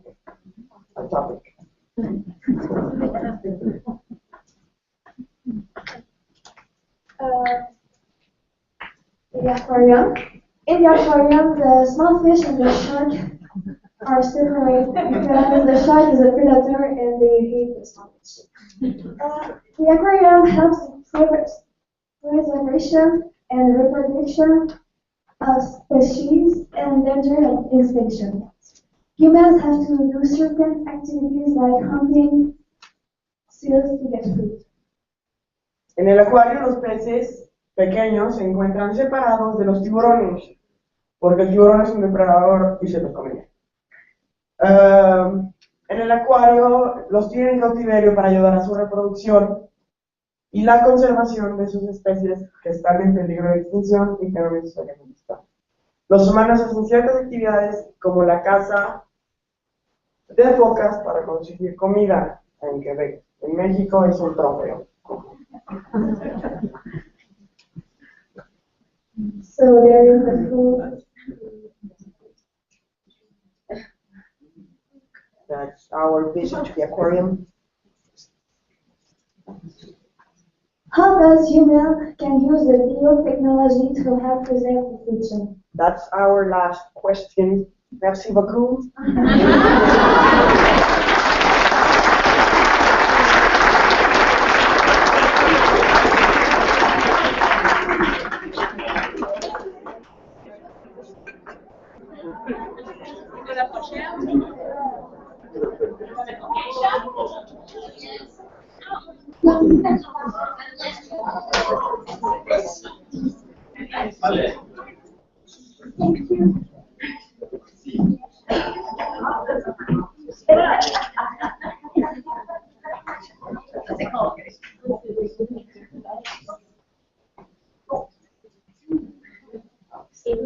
Donc, bonjour, aujourd'hui on va parler de l'impact.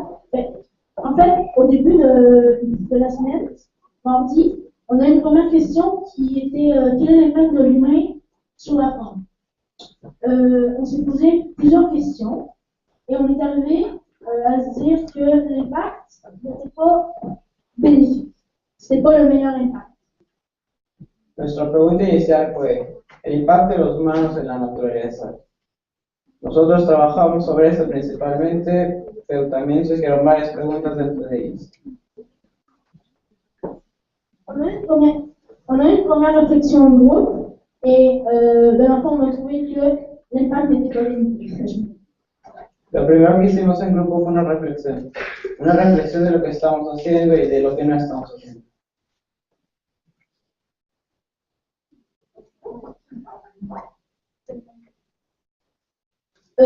Deuxièmement, on est allé rencontrer des spécialistes à la base plénière et à l'aquarium où on a appris que à ces deux endroits, on essaie de préserver les animaux histoire qu'ils ne disparaissent pas de notre planète. Buscamos una respuesta de expertos, especialistas sobre la materia. Con esto vamos concluyendo el trabajo que hicimos. Una respuesta de un experto para nosotros es algo importante. Donc, on a pêché, on nous a expliqué qu'il y avait un nombre de poissons qu'on pouvait pêcher et un nombre qu'on ne pouvait pas. On est aussi allé à l'aquarium où on a vu des nouvelles espèces et on a appris sur plusieurs espèces. El primer día pudimos ir a pescar, una experiencia grande. El segundo día fuimos al acuario. Nos dimos cuenta que lo que hacen los humanos no es todo malo. Estamos ayudando también, pero también estamos perjudicando. On s'est rendu compte aussi qu'il y avait deux sortes de cages. La cage, l'eau scolarité, c'est une cage qui est faite pour l'aider et pour préserver l'espèce. Mais aussi, il y a une sorte de cage qui est plus pour l'amusement humain ou les cirques qui maltraitent plusieurs animaux. Nosotros los humanos tenemos dos tipos de jaulas.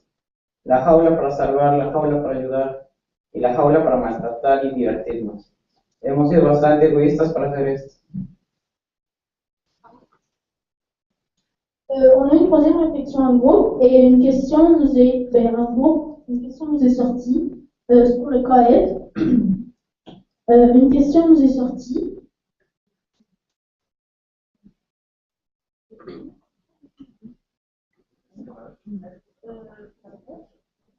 Donc pourquoi on veut domestiquer plusieurs animaux? On a déjà les chiens et les chats.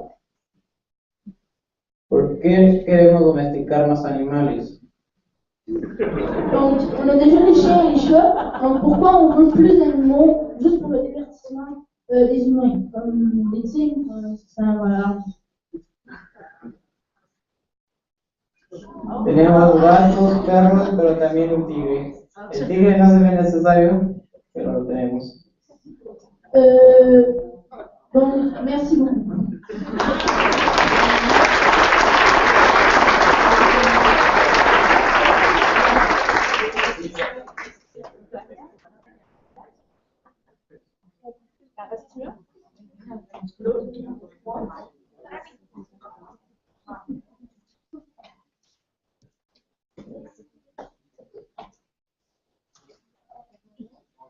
Okay, and I will take a moment to tell you that the chat, if you want to visit the database, everything is open. That they started really the week with saying that it was bad to keep animals in captivity. They were really against that, and their opinion and their ideas really evaluate on the week, as you can see. But they still have to do work to understand what is their real position about this question, because they want to see animals in zoo, but they don't want them to misplaced and left their liberty.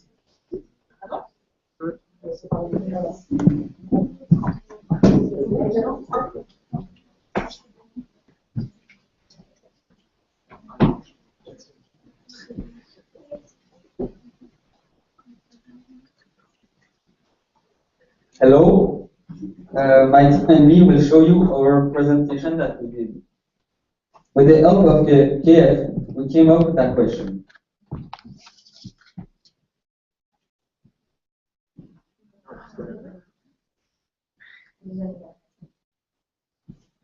This is the question. We need more ecologic reserves than zoos. Why don't we create more reserves? Nous avons besoin de plus de réserves écologiques. Pourquoi ne pas en créer plus?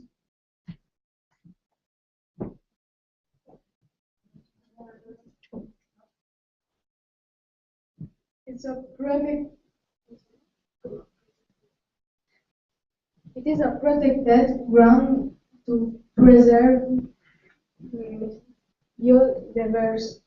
biodiversity of the wildlife and sometimes their extinction.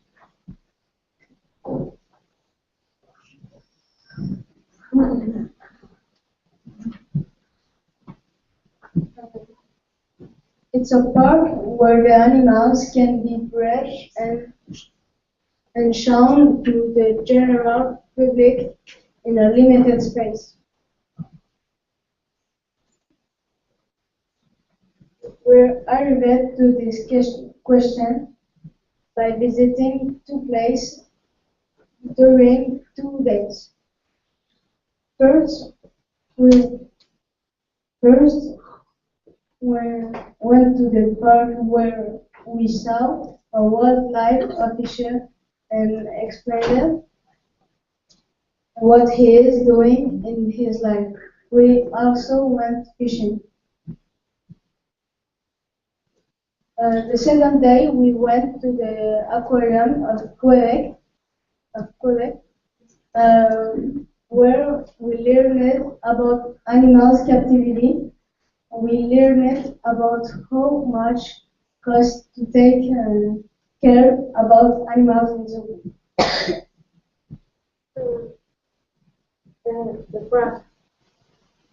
El proceso. Nosotros obtuvimos esta pregunta porque nos preguntamos a nosotros, cuánto dinero y cuánto espacio ocuparían ambos, el zoológico y la reserva ecológica. Entonces juntamos todas las respuestas pequeñas para formar una respuesta general, una pregunta general.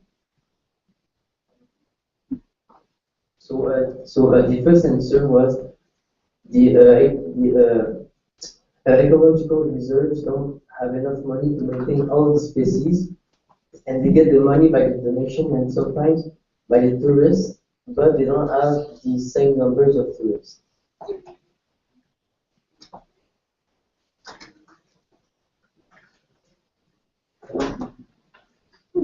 Los zoológicos tienen más turistas y la entrada es más cara. Por eso tienen más dinero para mejorar las instalaciones.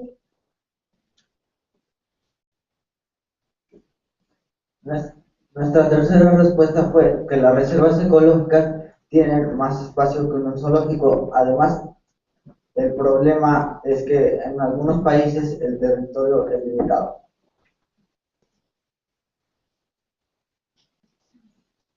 La respuesta final: ¿cómo podemos educar a las personas para cuidar las especies de la tierra?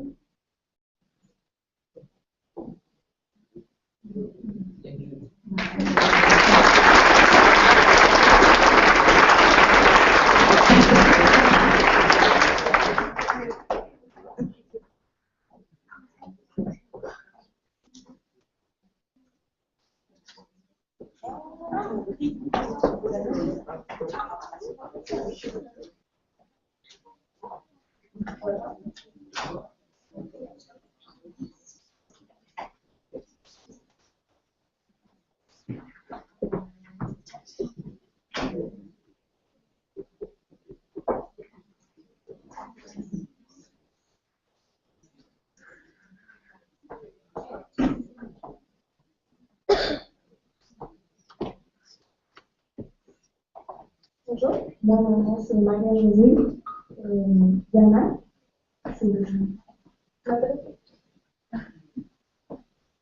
Buenas tardes, nuestro nombre es María José, soy Diana de este equipo y entre todos nosotros creemos que es muy positivo saber esta frase y ponernos a recapacitar ahorita desde el inicio, ¿no? Entonces, pues comenzamos con la exposición. Hemos estado trabajando toda la semana acerca de la primera pregunta que nos hicieron cuando nos llegamos aquí, que fue cómo está el humano afectando o impactando el medio ambiente. Alors, pendant toute la semaine, nous avons travaillé à l'équipe, contribué avec des personnes d'autres nationalités. Au début de la semaine, on nous a posé une question qui était quel est l'impact des activités humaines sur l'environnement? Et on a fait 2 activités. Et lors des activités, on devait réfléchir à cette question.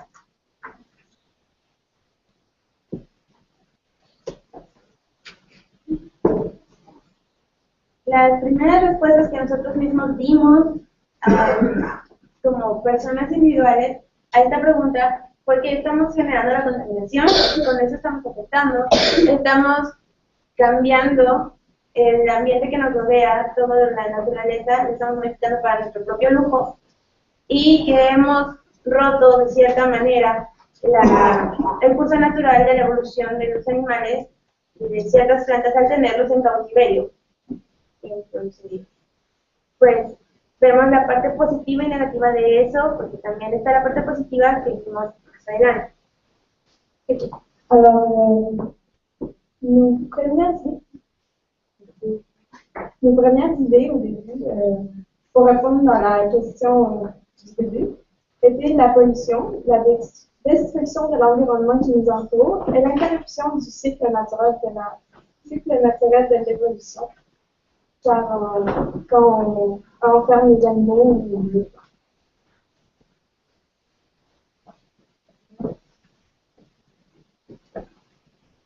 Bueno, nosotros tuvimos 2 actividades muy importantes. La primera fue visitar la fauna salvaje y cómo es que se maneja. Ahí nos dieron una información muy importante, que fue la de que cuando un animal viene a la ciudad a buscar comida y lo regresan de nuevo a la selva y regresa a la ciudad, es un animal que ya no se va a adaptar a su vida salvaje.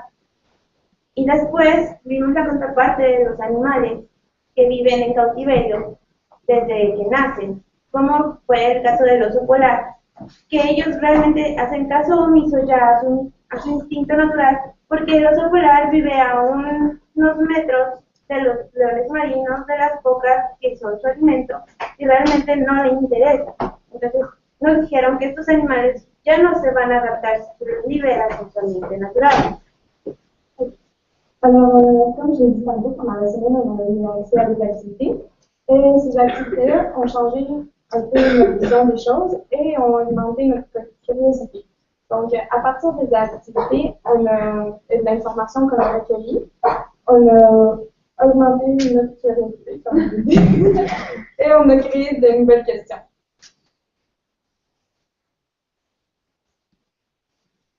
Notre nouvelle question était donc de quelle façon percevoir la chasse dans les autres cultures. Comme notre équipe était la moitié latino-américaine et la moitié québécoise, on a pu comparer les deux visions et si les actions de l'homme peuvent changer grâce à l'équilibre spirituel.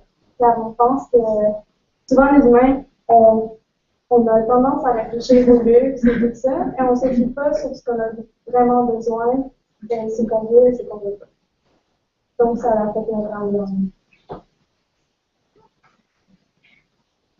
Bueno, ya llegamos a una pregunta hablando con nuestro equipo que somos mexicanos, colombiana y de Quebec, comparando los dos, pues, las dos partes, que es la de Latinoamérica y de la América del Norte, las dos culturas, y así llegamos a la conclusión y a una pregunta que queremos realmente buscar, pues, la respuesta y que si nos pueden ayudar, de que qué tan diferentes son las visiones que tenemos en las diferentes culturas acerca de la cacería. Y que si las actividades humanas han cambiado y se ven afectadas directamente porque el ser humano ha perdido su parte espiritual, su equilibrio interno. Donc, après avoir discuté sur la première question grâce au KF qu'on a utilisé tout au long de la semaine, on a créé une nouvelle question que je vous dis tantôt. Cette méthode de travail a nourri notre curiosité car on se posait des questions en nous et on répondait entre nous. Bueno, con el uso, después de discutir la primera pregunta, con el uso del KF, hicimos nuevas teorías, hicimos la segunda pregunta, con el segundo planteamiento, porque nos ayudó con las respuestas de todos los chicos a incentivar nuestra curiosidad y poco a poco seguir buscando la manera para llegar al conocimiento que necesitábamos.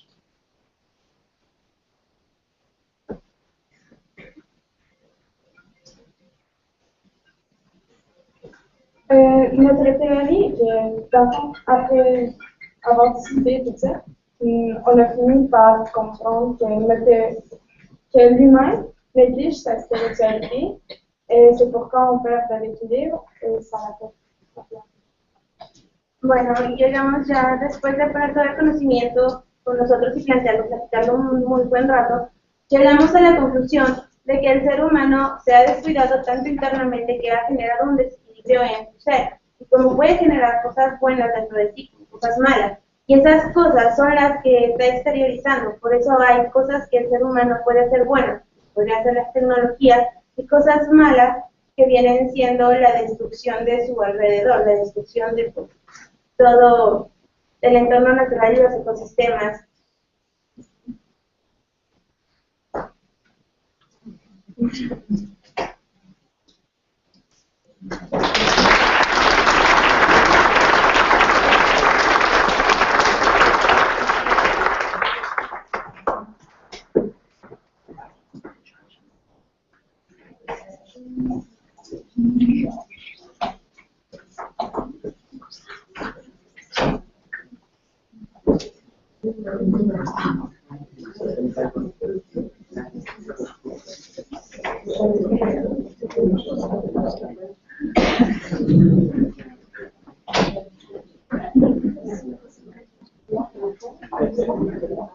Il y avait une télécommande, je sais pas si C'est moi qui l'ai. Hey, je l'ai. Ok, il faut leur donner.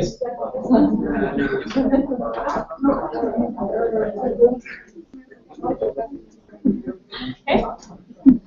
So the last thing. Ok, tu peux partir avec. This is a TI production. Please close your cell phones and please enjoy the production.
Thank you.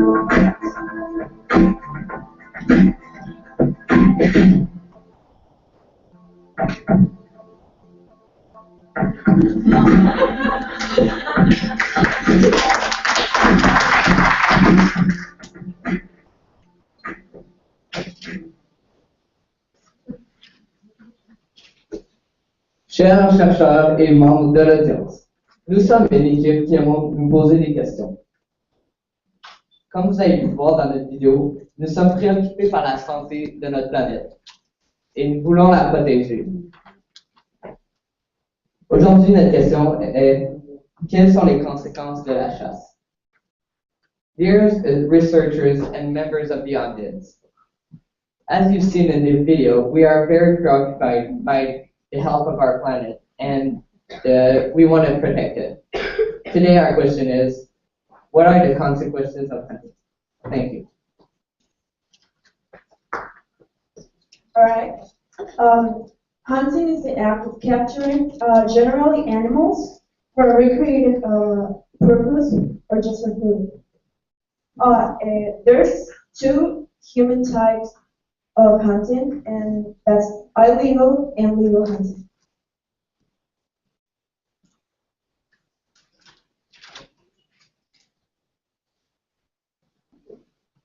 La caza legal es cuando matan animales de manera controlada y siguiendo las normas de cada país.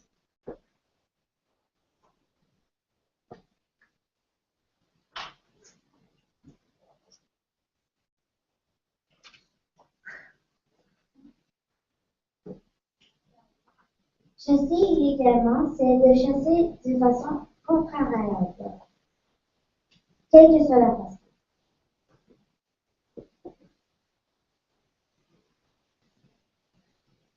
The positive consequences about hunting. Tourists who practice legal hunting in places like Africa could contribute to the protection of some exotic animals who are vulnerable.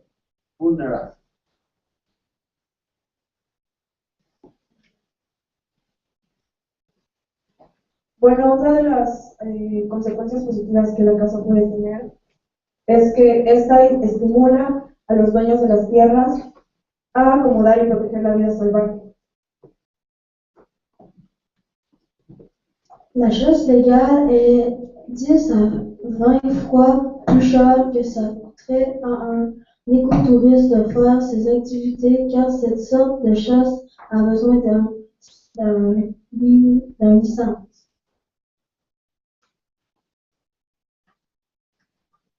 One of the negative impacts is that South Africa's inhabitants got the permission to let the hunters kill the exceeding male of rhinos once the species started recovering. La licencia para la cacería legal es muy costosa y difícil de conseguir, por lo que muchos cazadores recurren a la caza ilegal.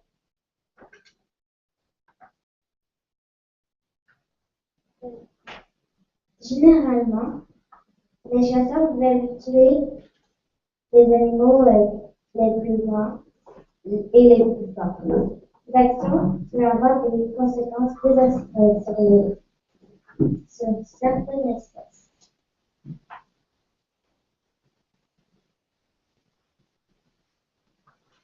So our KFA experience. Knowledge Forum is a software where we can let everyone know our opinions about the subject. We can also use to learn our ideas and keep in touch with everyone. Now that we know our opinion on hunting, our question is why do we keep hunting for fun? Thank you.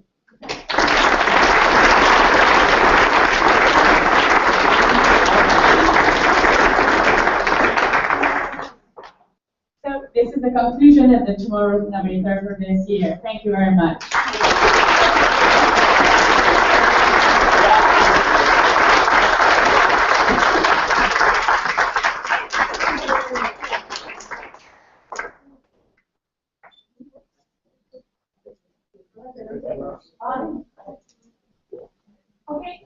Okay, kids, we will finally save the group pictures now because we didn't have time. So go in the front and we'll take the pictures. Les enfants, venez, on va venir en avant, prendre la photo.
Just a 5-minute break and then we come back here.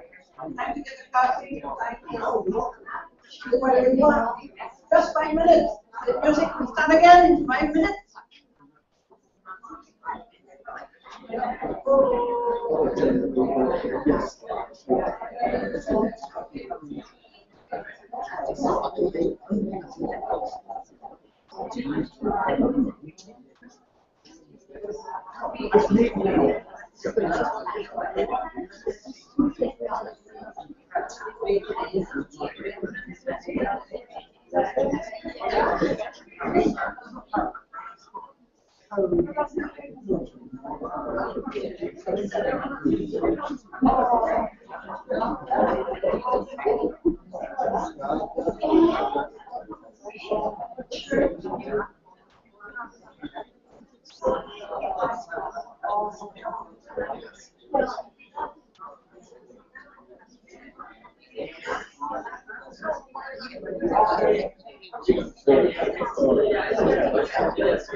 On peut peut-être faire une danse.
So if the people could come back.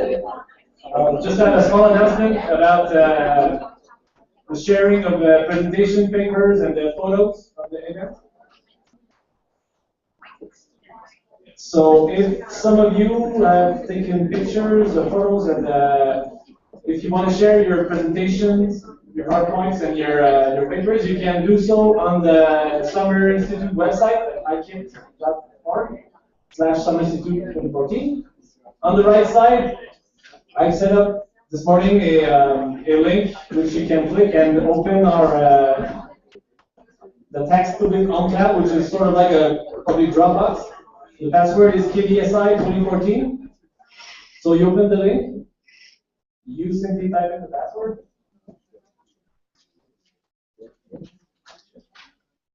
And you can upload the files through the up arrow on the upper left hand of the interface. Select your files, you upload them, and you can also access the files from that interface. The link will be valid for about a week or two, and then it will be private. So on the KBSI website, on the right, please share your presentations and photos. So we move on to something else. Marlene, will you entertain us? For the, are we going into the think tank Summaries? summaries? I think so, yeah. I know people summarized yesterday, and I don't know if people have more issues coming out of the think tank session.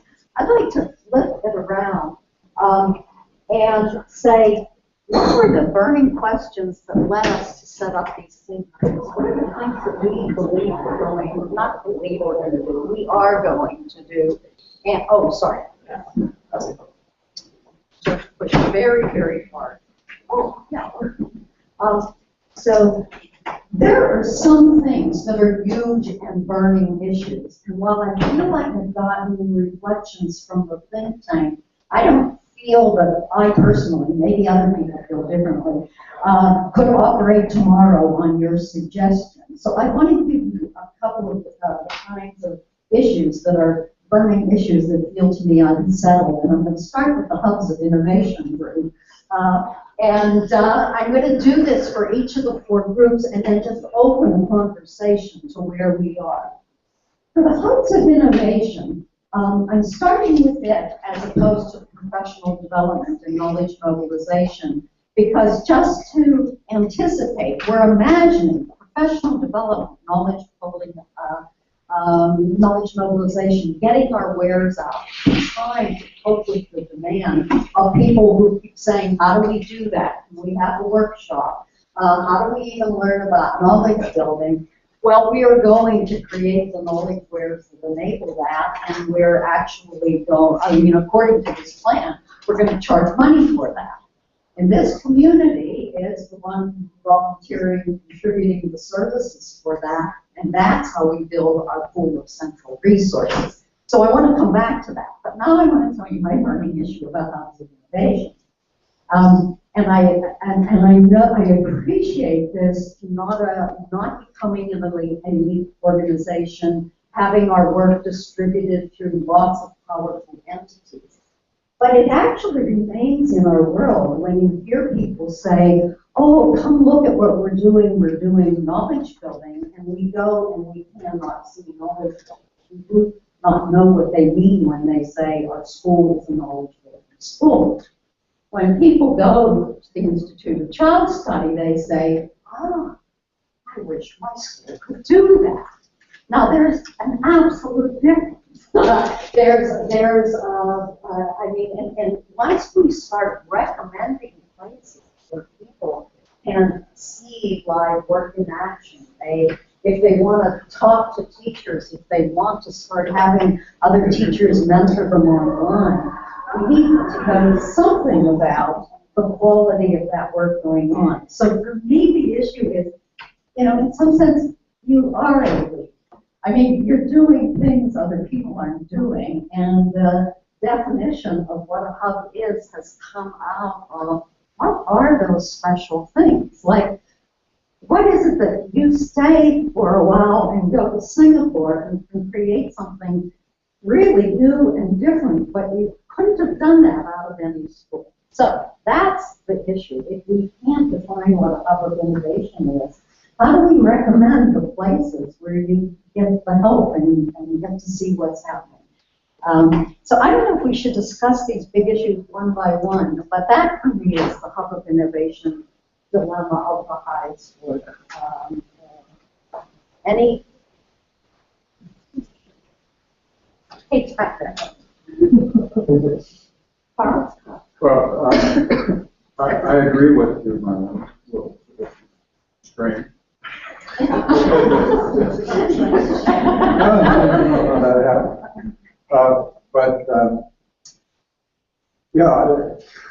See, one of the problems, and this is throughout education, is that the walk is always pretty far ahead of it. No, but it's far. The walk is far ahead of the walk. Yeah, and one of the criteria for innovation would be that distance isn't ridiculously large. In other words, you read about what's going on there, and then you go and find how many they're actually doing. And that's a rarity. So I'm really with you on that. That's been a key criteria. And the thing is, somebody's got to decide, because one of the unfortunate things is that people tend to believe their own talk, and think they're doing something just because they can say something that way. And so it often takes an outside critical observer to judge whether in fact they're doing something.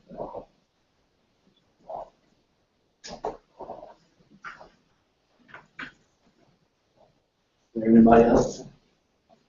One thing I think we have to be, we at Jackman Institute of Charleston, maybe the whole network, I think we have to be really cognizant of and honest about the amount of resourcing that it takes to be a hub or to create a hub.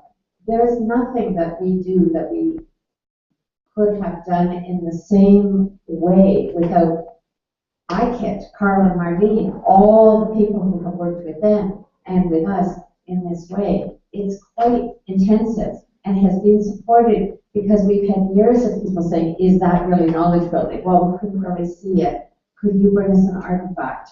What can we show? And then I know people hate me for saying it, but we have Richard Messina who interprets when visitors come. He talks to them before they go in the classrooms so that they know what they're looking for. It's not that knowledge building in the purest form is happening every minute of every day in every classroom.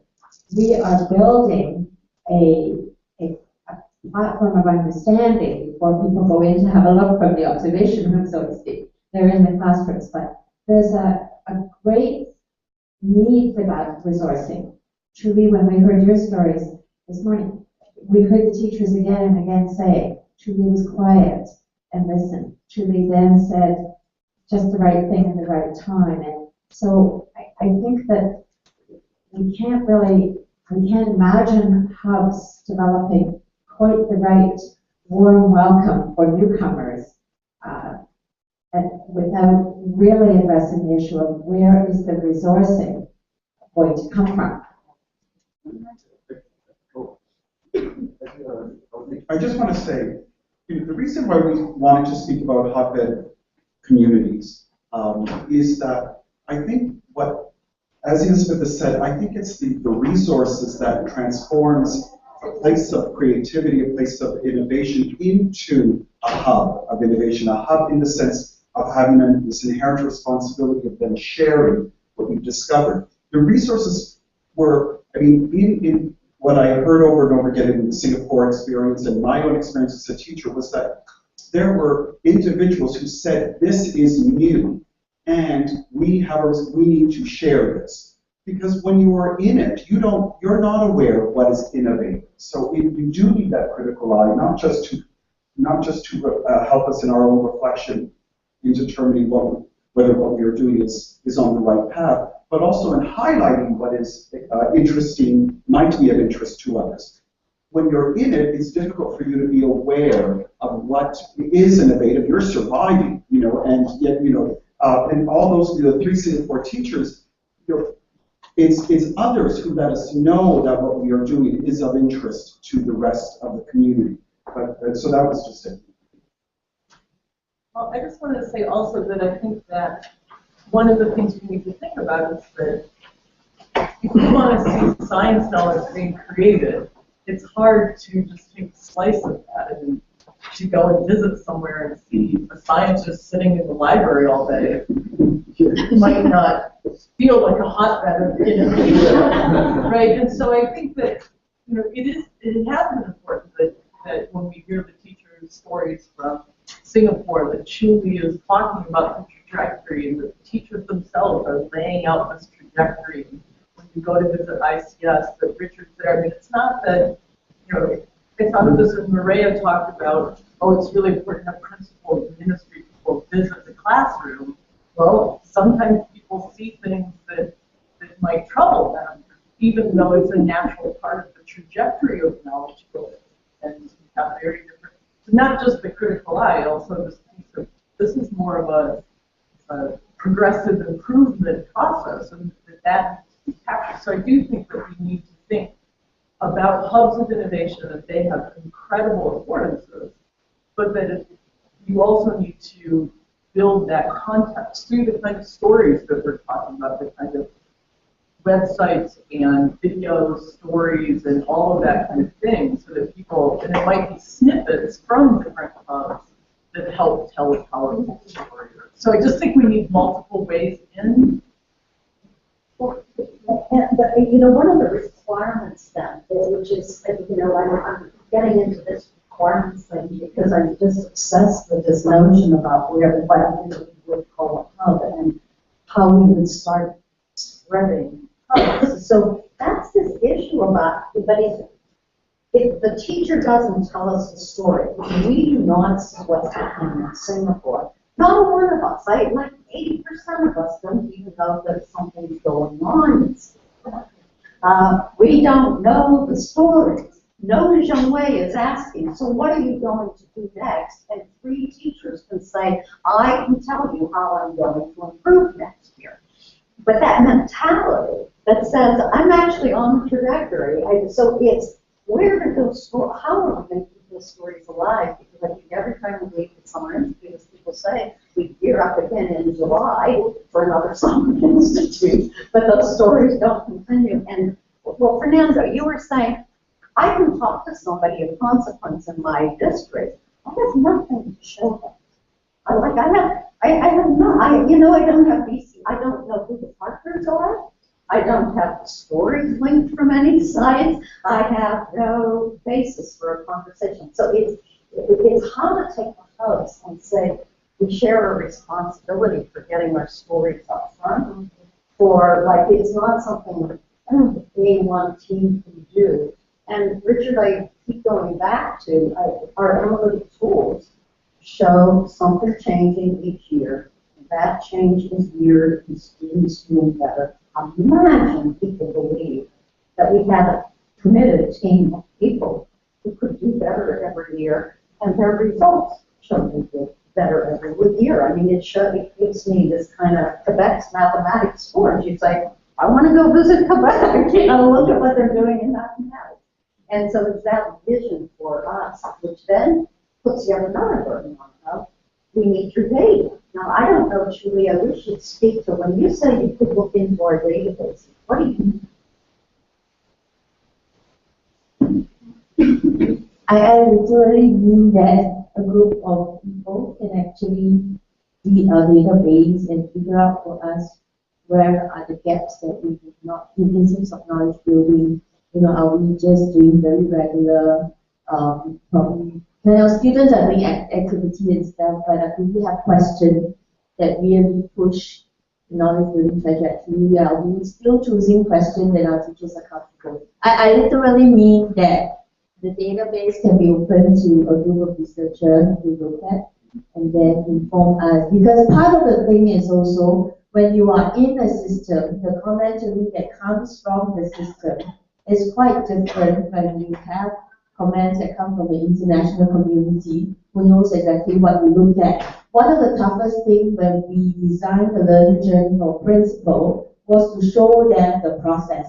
And many of them, I'm sure 80-90% of them walk away thinking that this is just good teaching or just a snapshot of something that might happen, and not and not the real authentic inquiry, because not every minute is not, is the kind of exciting work. So what we tried to do was that we open up the database for the principal to look at, but we're not sure how many of them actually need it. And then we tell them that afterwards we're going to report to you what happens after your visit 2 weeks after. I mean, we try to make it as authentic as possible. But the authenticity sometimes take away that kind of the essence where it is, because we need people to follow through. So, I mean, I'm thinking if we can have 2 weeks before for Marlene and whoever to look in and say that, well, I'm seeing this question coming out, and is this potential, and see what the teachers do, whether they pick up that question or not, and then track through. Yeah. One thing that came up in a discussion in our think tank was from the Smith College people who I think have already had to start home. And that was to tap into the whole network in a kind of a survey way to find out what people feel they could offer in terms of this kind of story, these artifacts, the trajectories, the databases. What do they have to offer? Smith College people identified several things. They would be open to visits of a certain sort. They have some artifacts. And I know that sounds very, very simple, but perhaps you just have to get on with it, simple as it might sound. Actually, I like that. Just get a survey out of what it is that you contribute to this and get some sense of, yeah.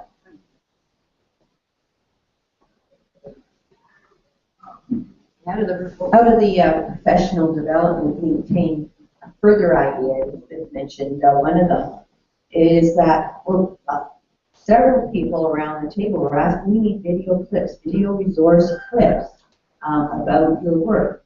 And if you meet someone who can identify the hubs of innovation, we have that already from here, and someone to say to them, we need a 5-minute video clip, a 10-minute video clip of what you're doing, or we might have some questions about what you're doing. And it might be a classroom clip, it might be a principal talking about the work they're doing in the school, or it might be a demonstration, a PowerPoint, or something like that. So it's real, and it's easy for this to happen. Like I know Dennis and Elaine in Ontario have done 200 video clips this summer that are going into a ministry website. They're all on knowledge building. I haven't seen them, so I can't, well, actually, you saw a couple in our presentation. So it's not hard to do. And if you think in terms of TED Talks, and one of our participants in our think tank said, you go on the YouTube for a recipe, and then people write comments under it and respond to what they learned from doing that cooking recipe. We can do the same around knowledge building. You could have a clip, you could have it's interactive, so that people around the world looking at the clips and then say, well, I found this when I tried something like this, or this makes me think of what I did in my classroom, and build on it. So building on those video clips, I think, would also be, a useful resource perhaps. So that's something that's doable over the next year. Some resources are already there. We just built from even some of the presentations we had here today. Many of them could be part of those video clips. How do you do that? Is that Elaine time and energy? Like who? Well, the ministry is supporting Dennis and Elaine in that particular endeavor. But because it will be posted publicly for anyone in the public to access, the other thing we can do is just have links to our ministry website where the clips will occur. And our presentation this morning from Singapore, there are video clips right there that we can incorporate in what we're doing as well. So it takes a person or a team to coordinate it. It could also then become, we were talking about it as a resource for professional development courses. So it has far-reaching effects, but that's what I think we need. Yeah, I guess what I keep thinking, first we've got to get some money into our collective pool so we can get our collective resources. Like I'm really serious, Elaine, I don't know how much this time is you're taking, but I don't know which team said, oh, but we don't want our priorities to be mandated by our grants. But our priorities must be mandated by our grants. It's the only money we have.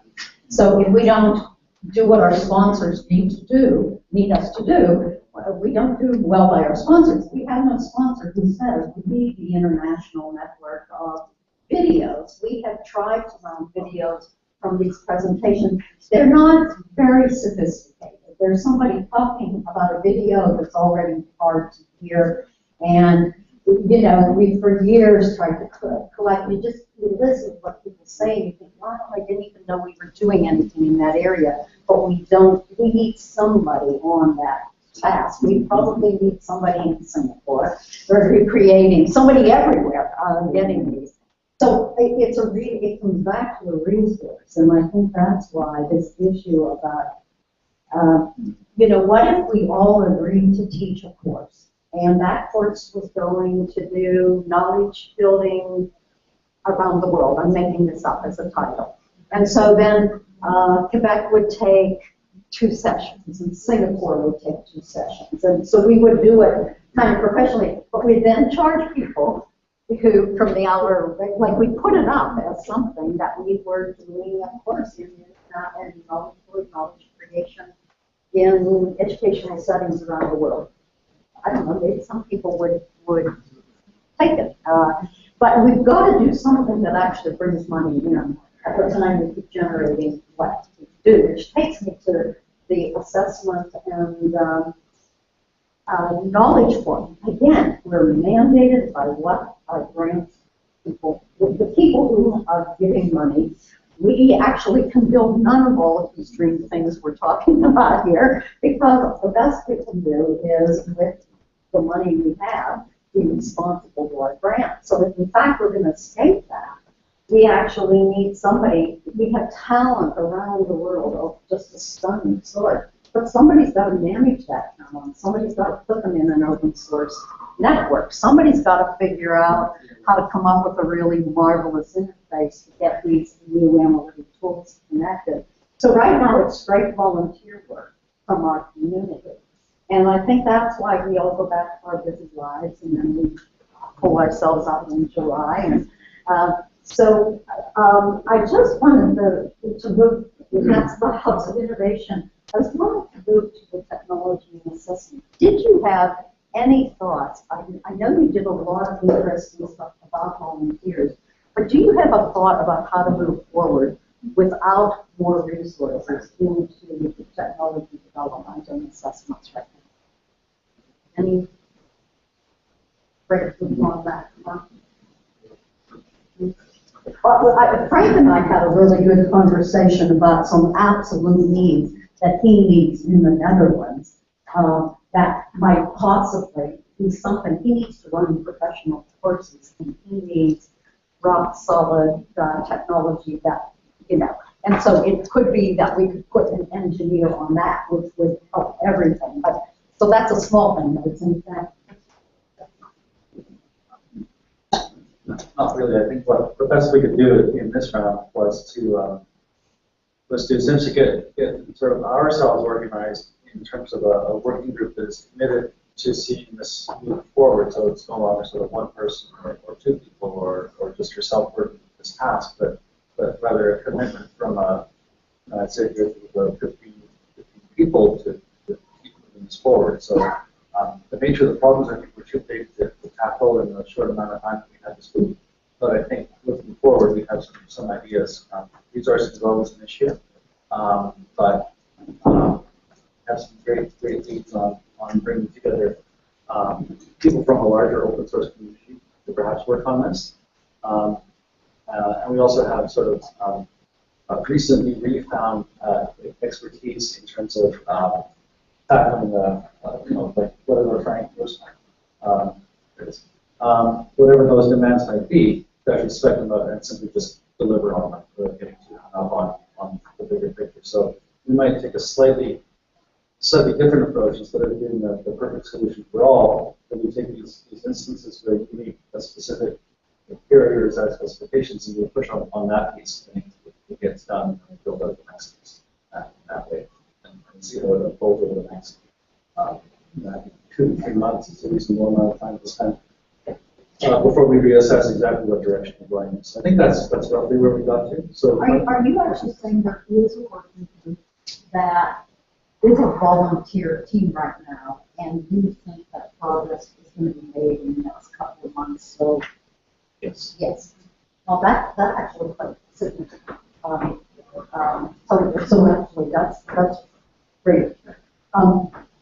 My burning question for the fourth think tank, the repository, are we agreed that hubs, that the sites that are central to the enterprise would allow their data to be open in the sense what the fourth group came up with, and you correct me if I'm wrong, but we would have security built in at multiple levels. So at one level, you have your own knowledge spaces, they're local and nobody else has access to them.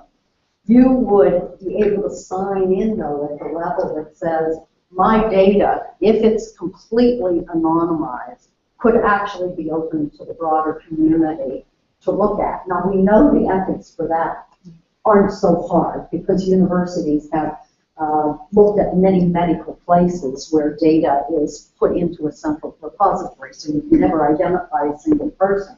But for us, we don't need to identify single people. What we need to know is that we're doing new inventions all of the time. We're improving, so that's the level.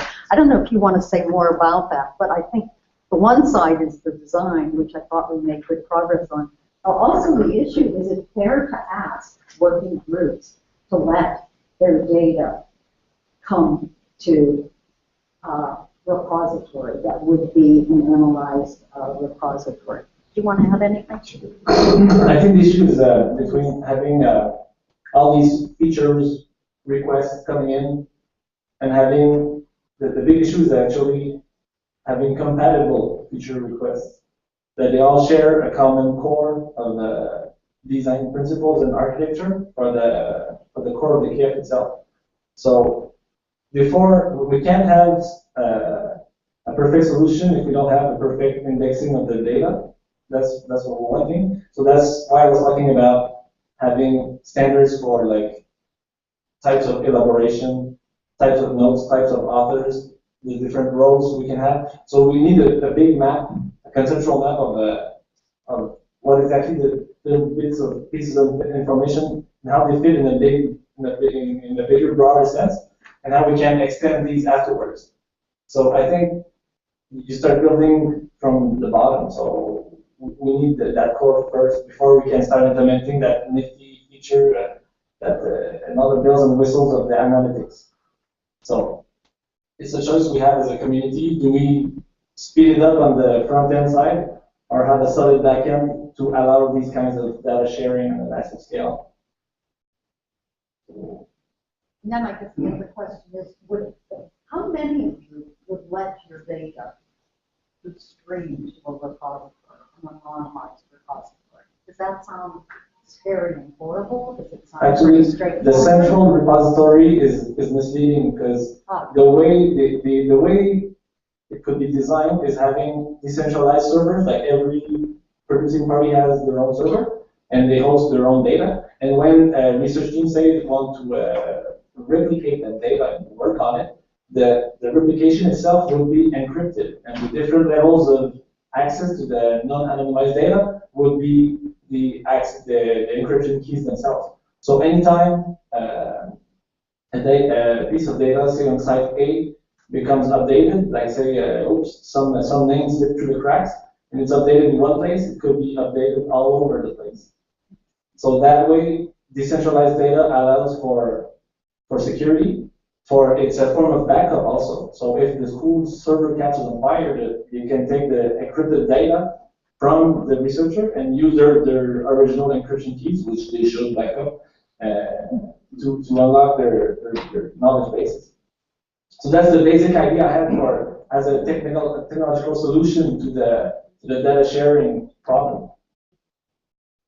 And it wouldn't be so hard to implement, but it has to be done first before all the interface, I think. Or maybe in parallel, I'm not quite sure, I'm not too familiar with the actual state of the development, but I'll delve into it in the next 30 years. So we're kind of torn between Pascal's very busy and he might help us. Can I add a point to that? I'm new to this, as I said, although I've had some work very close to it. So the point I'd like to make, I can see danger, absolute data overload. And then the question I'm putting in my mind is, what is the data?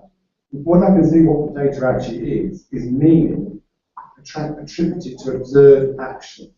But there may be artifacts. In other words, so much happens in classroom, and then we distill something because it's told a story, and basically it's some aspect of meaning. And also being new to this, in knowledge building specifically, I can see that you've got an advance, or we have conceptual framework and principles, but where I can see the difficulty is in explanatory tools. And then we need data that fits those explanatory tools. And that data, of course, can be in various forms of media. So then it boils down to bringing back to your point, some sort of indexing. Exactly, the meta levels of explanation and according to the principle, the different curriculums, the different roles of people. This is exactly what I'm talking about. When you talk about data in my understanding of my work with the teachers are those interview data, right? Interview. In my sense, it's more of the actual notes and the various bugs and analytics that people do. Yeah, those are okay. Those are part of it, right? In my country, in my university, all the raw data have to be destroyed after 5 years. They have to be raw data. If the notes are considered as raw data, I cannot keep them after 5 years. But it's still 5 years, you know. Yeah, so that means within 5 years you can use it. Yeah, but it could be if it's a need of many sites or even only one, we can build in the protocol expiration dates on those data. So this would be a possibility. Or is it the raw data itself or the metadata? Where is the line? Well, once you actually the data, once you use it and publish it, then there's no that's open to people, that there's not public. But the raw data, okay, has to be destroyed. Even if it's anonymized? All the transcripts, everything that have to be destroyed. Okay. It's probably New Zealand as well. It's quite in other universities. Okay, so limit. Having a self-destruct function is the. So we asked to store our data in a cabinet somewhere, electronically, and then you have to say, okay, it's destroyed. Okay. So I don't know how after, yeah. I see our time is up. I want to just do one thing, because in fact the idea is that we will start getting money into the central resource by taking these knowledge shares. Jose, I wonder if you would, I don't know if you feel comfortable, we have had so few moments to talk, but she was talking about another model that she thought was important and that we could possibly use, and I was wondering if you feel comfortable mentioning a possible About the alternative. BCCI? Yeah. You mean the social class? Yeah. Or well, preparing to go to organizations that are already clear they want to do this kind of work, and instead of trying to run courses, well, not instead of, maybe in addition to do something proactive with organizations that help us work that already want. Because what is not clear for me is the international level and the local levels, all of you all together. What's the offer of the international level for BCCI, for example, and what could be the offering of those other levels? When Martin told me about the BCCI, I understand there's a need to organize an answer, an international answer to spread knowledge building all over the world. But considering the working done by the universities locally, I'm still wondering what's the answer internationally. And two things really are really interesting. We see all over the world the emergence of social enterprises. They're for-profit organization, but not so for-profit. It's different kind of organization. There's a social mandate with the organization. That could be interesting as a new form of corporation, which is not the not-for-profit, but just a little bit different. And that could be interesting for foundations who are looking for new answers to answer local needs for primary and secondary education all over the world. We work with Summaries in knowledge building in Africa during the last 3 or 4 years. It's interesting to see these new answers they're looking for, new pedagogical methods to improve education and these certain countries, and the World Bank, all these organizations have money and programs to help these countries. If there may be something there that could be done with them for BCCI, maybe we could put money, and that could lead to an offering all over the world for knowledge building in certain countries or schools. I don't know. But maybe there's something that could be interesting to see them, to see people from these organizations. Even in Canada, we have foundations, we put money in education, and there are, I know some of them, they're looking for new answers, and they don't find them. Maybe they don't know how to go in. So that could be interesting, all of you in your countries, that you should have discussions with these foundations. That's a different approach that might be wiser. Maybe it comes in that we discussed yesterday in our Quebec. I think this is a good idea, for example, We discussed something about this in our think tank group yesterday. And I think this is a good idea for my country, for example.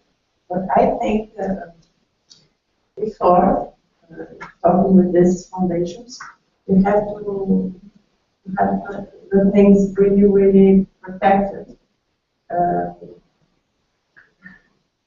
I talk about protection and but it's because I know this situations with foundations in countries that need help in this moment. Because, for example, in Brazil, we have a lot of foundations that invest but, in new technologies, innovations in schools. But I follow this moment in Brazil, and something that I think that we have to propose, but with a lot of protection. That means we have to contract who is going to teach the courses, what is the conditions with the teachers, what's the conditions of the schools, who are going to be in the head of the things, because in Brazil, for example, we have a lot of confusions between foundations and business. So I think we have to be really, really, we have to take care of this. I don't know if you understand, but I think we have to do, it's important to do this. We need this. There are really good foundations and serious foundations, but I think all the contact group must be in our hands. You know, it's Marlene and the BCCI. Yes, Yeah. It's from here to them and not from them to here, because this is something that happens in Brazil. Two people, Stefan and Mark. Building on what José just said, why could we not try crowdfunding and have a Kickstarter project? Yeah. Did you say you were going to try? Why not? I'll sit in my mouth.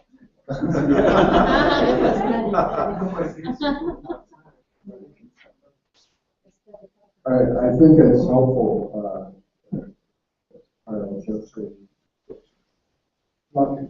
that we consider global level kinds of funding and local.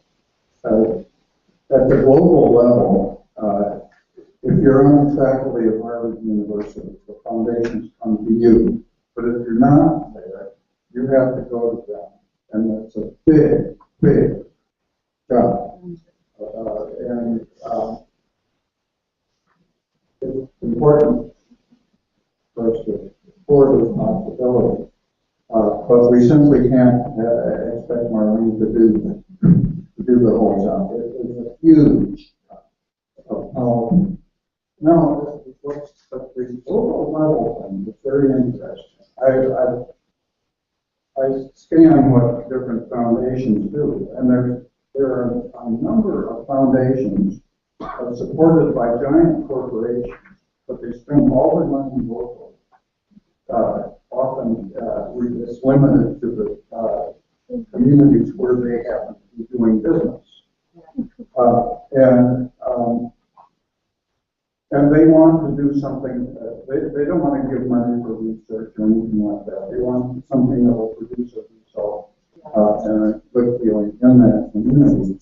What immediately occurs to me is that in any community, if there's a school or school system that wants to get into knowledge building, the best thing that a foundation could do for them would be to give them enough money to hire a teacher research. And that's not a huge outlay, but normally a school can't afford to do it. If you're a teacher, you've got to teach. Now, the individual school would have trouble making a convincing case.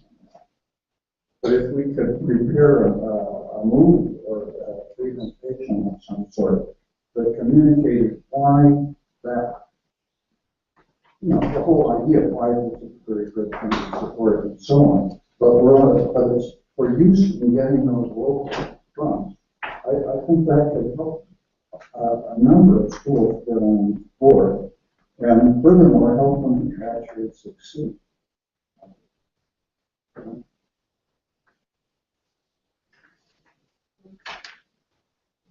There's one venture called it is the Solange and me, Solange Racine from the Democratic School. We talked with some people from some foundations. And the answer is not always, but sometimes. Well, it's the education department who has the responsibility to pay for these changes.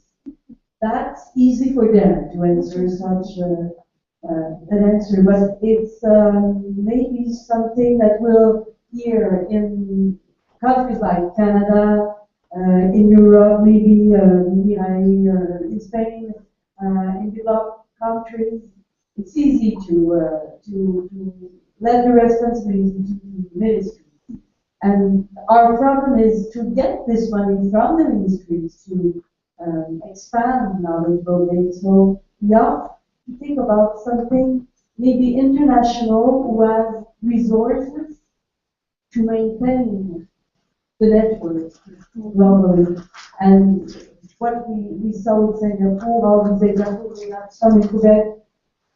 That could be easy maybe just to put this all together soon and do something which is not going to be perfect, it's not broadcasting, but enough to convince certain people.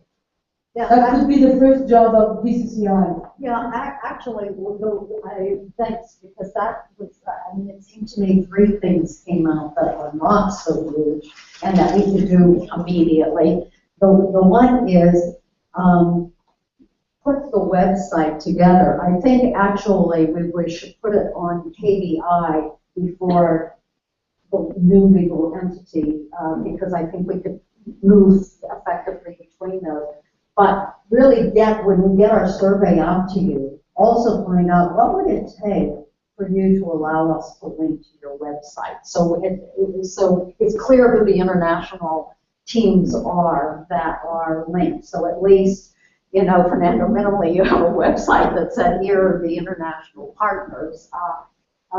I don't even know if we need to call ourselves international partners, like sites where knowledge building is going on. Like we can, anyhow, so we do the survey, we get something more of an international presence up and running. And I think that trying the crowdfunding is a really interesting idea. I mean, who knows? It might do something. And so those 3 things feel like really quick things. And for the survey, we can then also find out if we can get videos so we could link this to be wonderful. That feels really neat. Carl made me think of something when he said that links to the hub of innovation. A few years back, the South Korean government came to Columbia and they said, we want to help you in your education and improve your education. We have a good model. We created these regional centers of innovation in South Korea that we want to replicate in your country. So our central bank will lend you money to it. It was great business for them. We did it. But what if we put together something like, to become a hub of innovation, these are some of the things you need to put together. You need a teacher researcher. You need to name a chief innovation officer. You need 5 teachers who are going to work with these in 5 classrooms. You need to involve 1 university researcher. You need to purchase 30 computers. You need 1 server. What is it you need in terms of infrastructure and people to put together a hub of innovation? And that's something you could bring to a potential funder and say, hey, this is what we need. Can you help us get 30 computers? Can you future researcher, and it's something very concrete that you can bring to someone and start to get funding to become your organization. Interesting. Yeah. It's the offering. Yeah, a very concrete offering.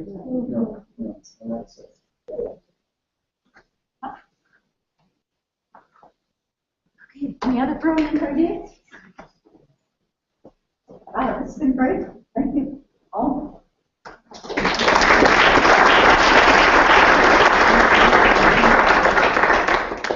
And we have a tiny little thank you.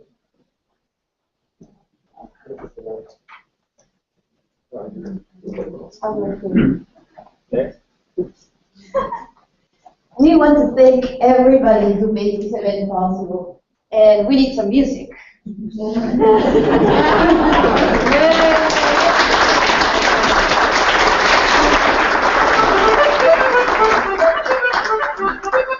Our reviewers, thank you very much. Our co-chairs, please a big applause.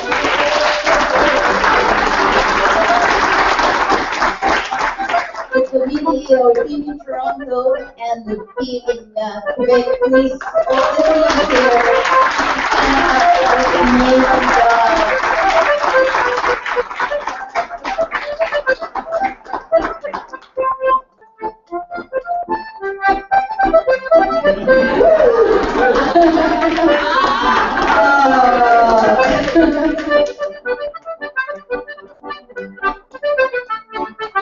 And of course, tomorrow's innovators, the teachers, everybody came so far away. And the participants, very fantastic. We have more pictures and you can see them on the website. I'm just giving you a little preview here.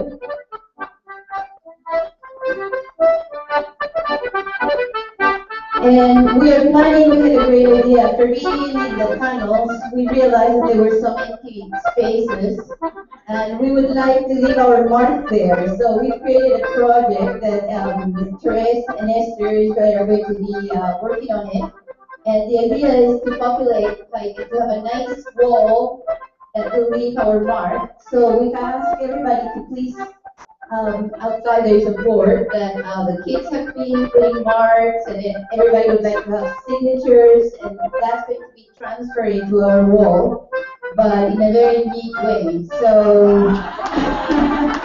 if you would please do this, and it's going to happen, and Esther is going to send us a picture once it's done. But we would like to have marks all around our artwork, and it should be fun. So thank you very much to everybody. See you next year, maybe New Zealand, Singapore, who knows where. You'll know at some point. Thank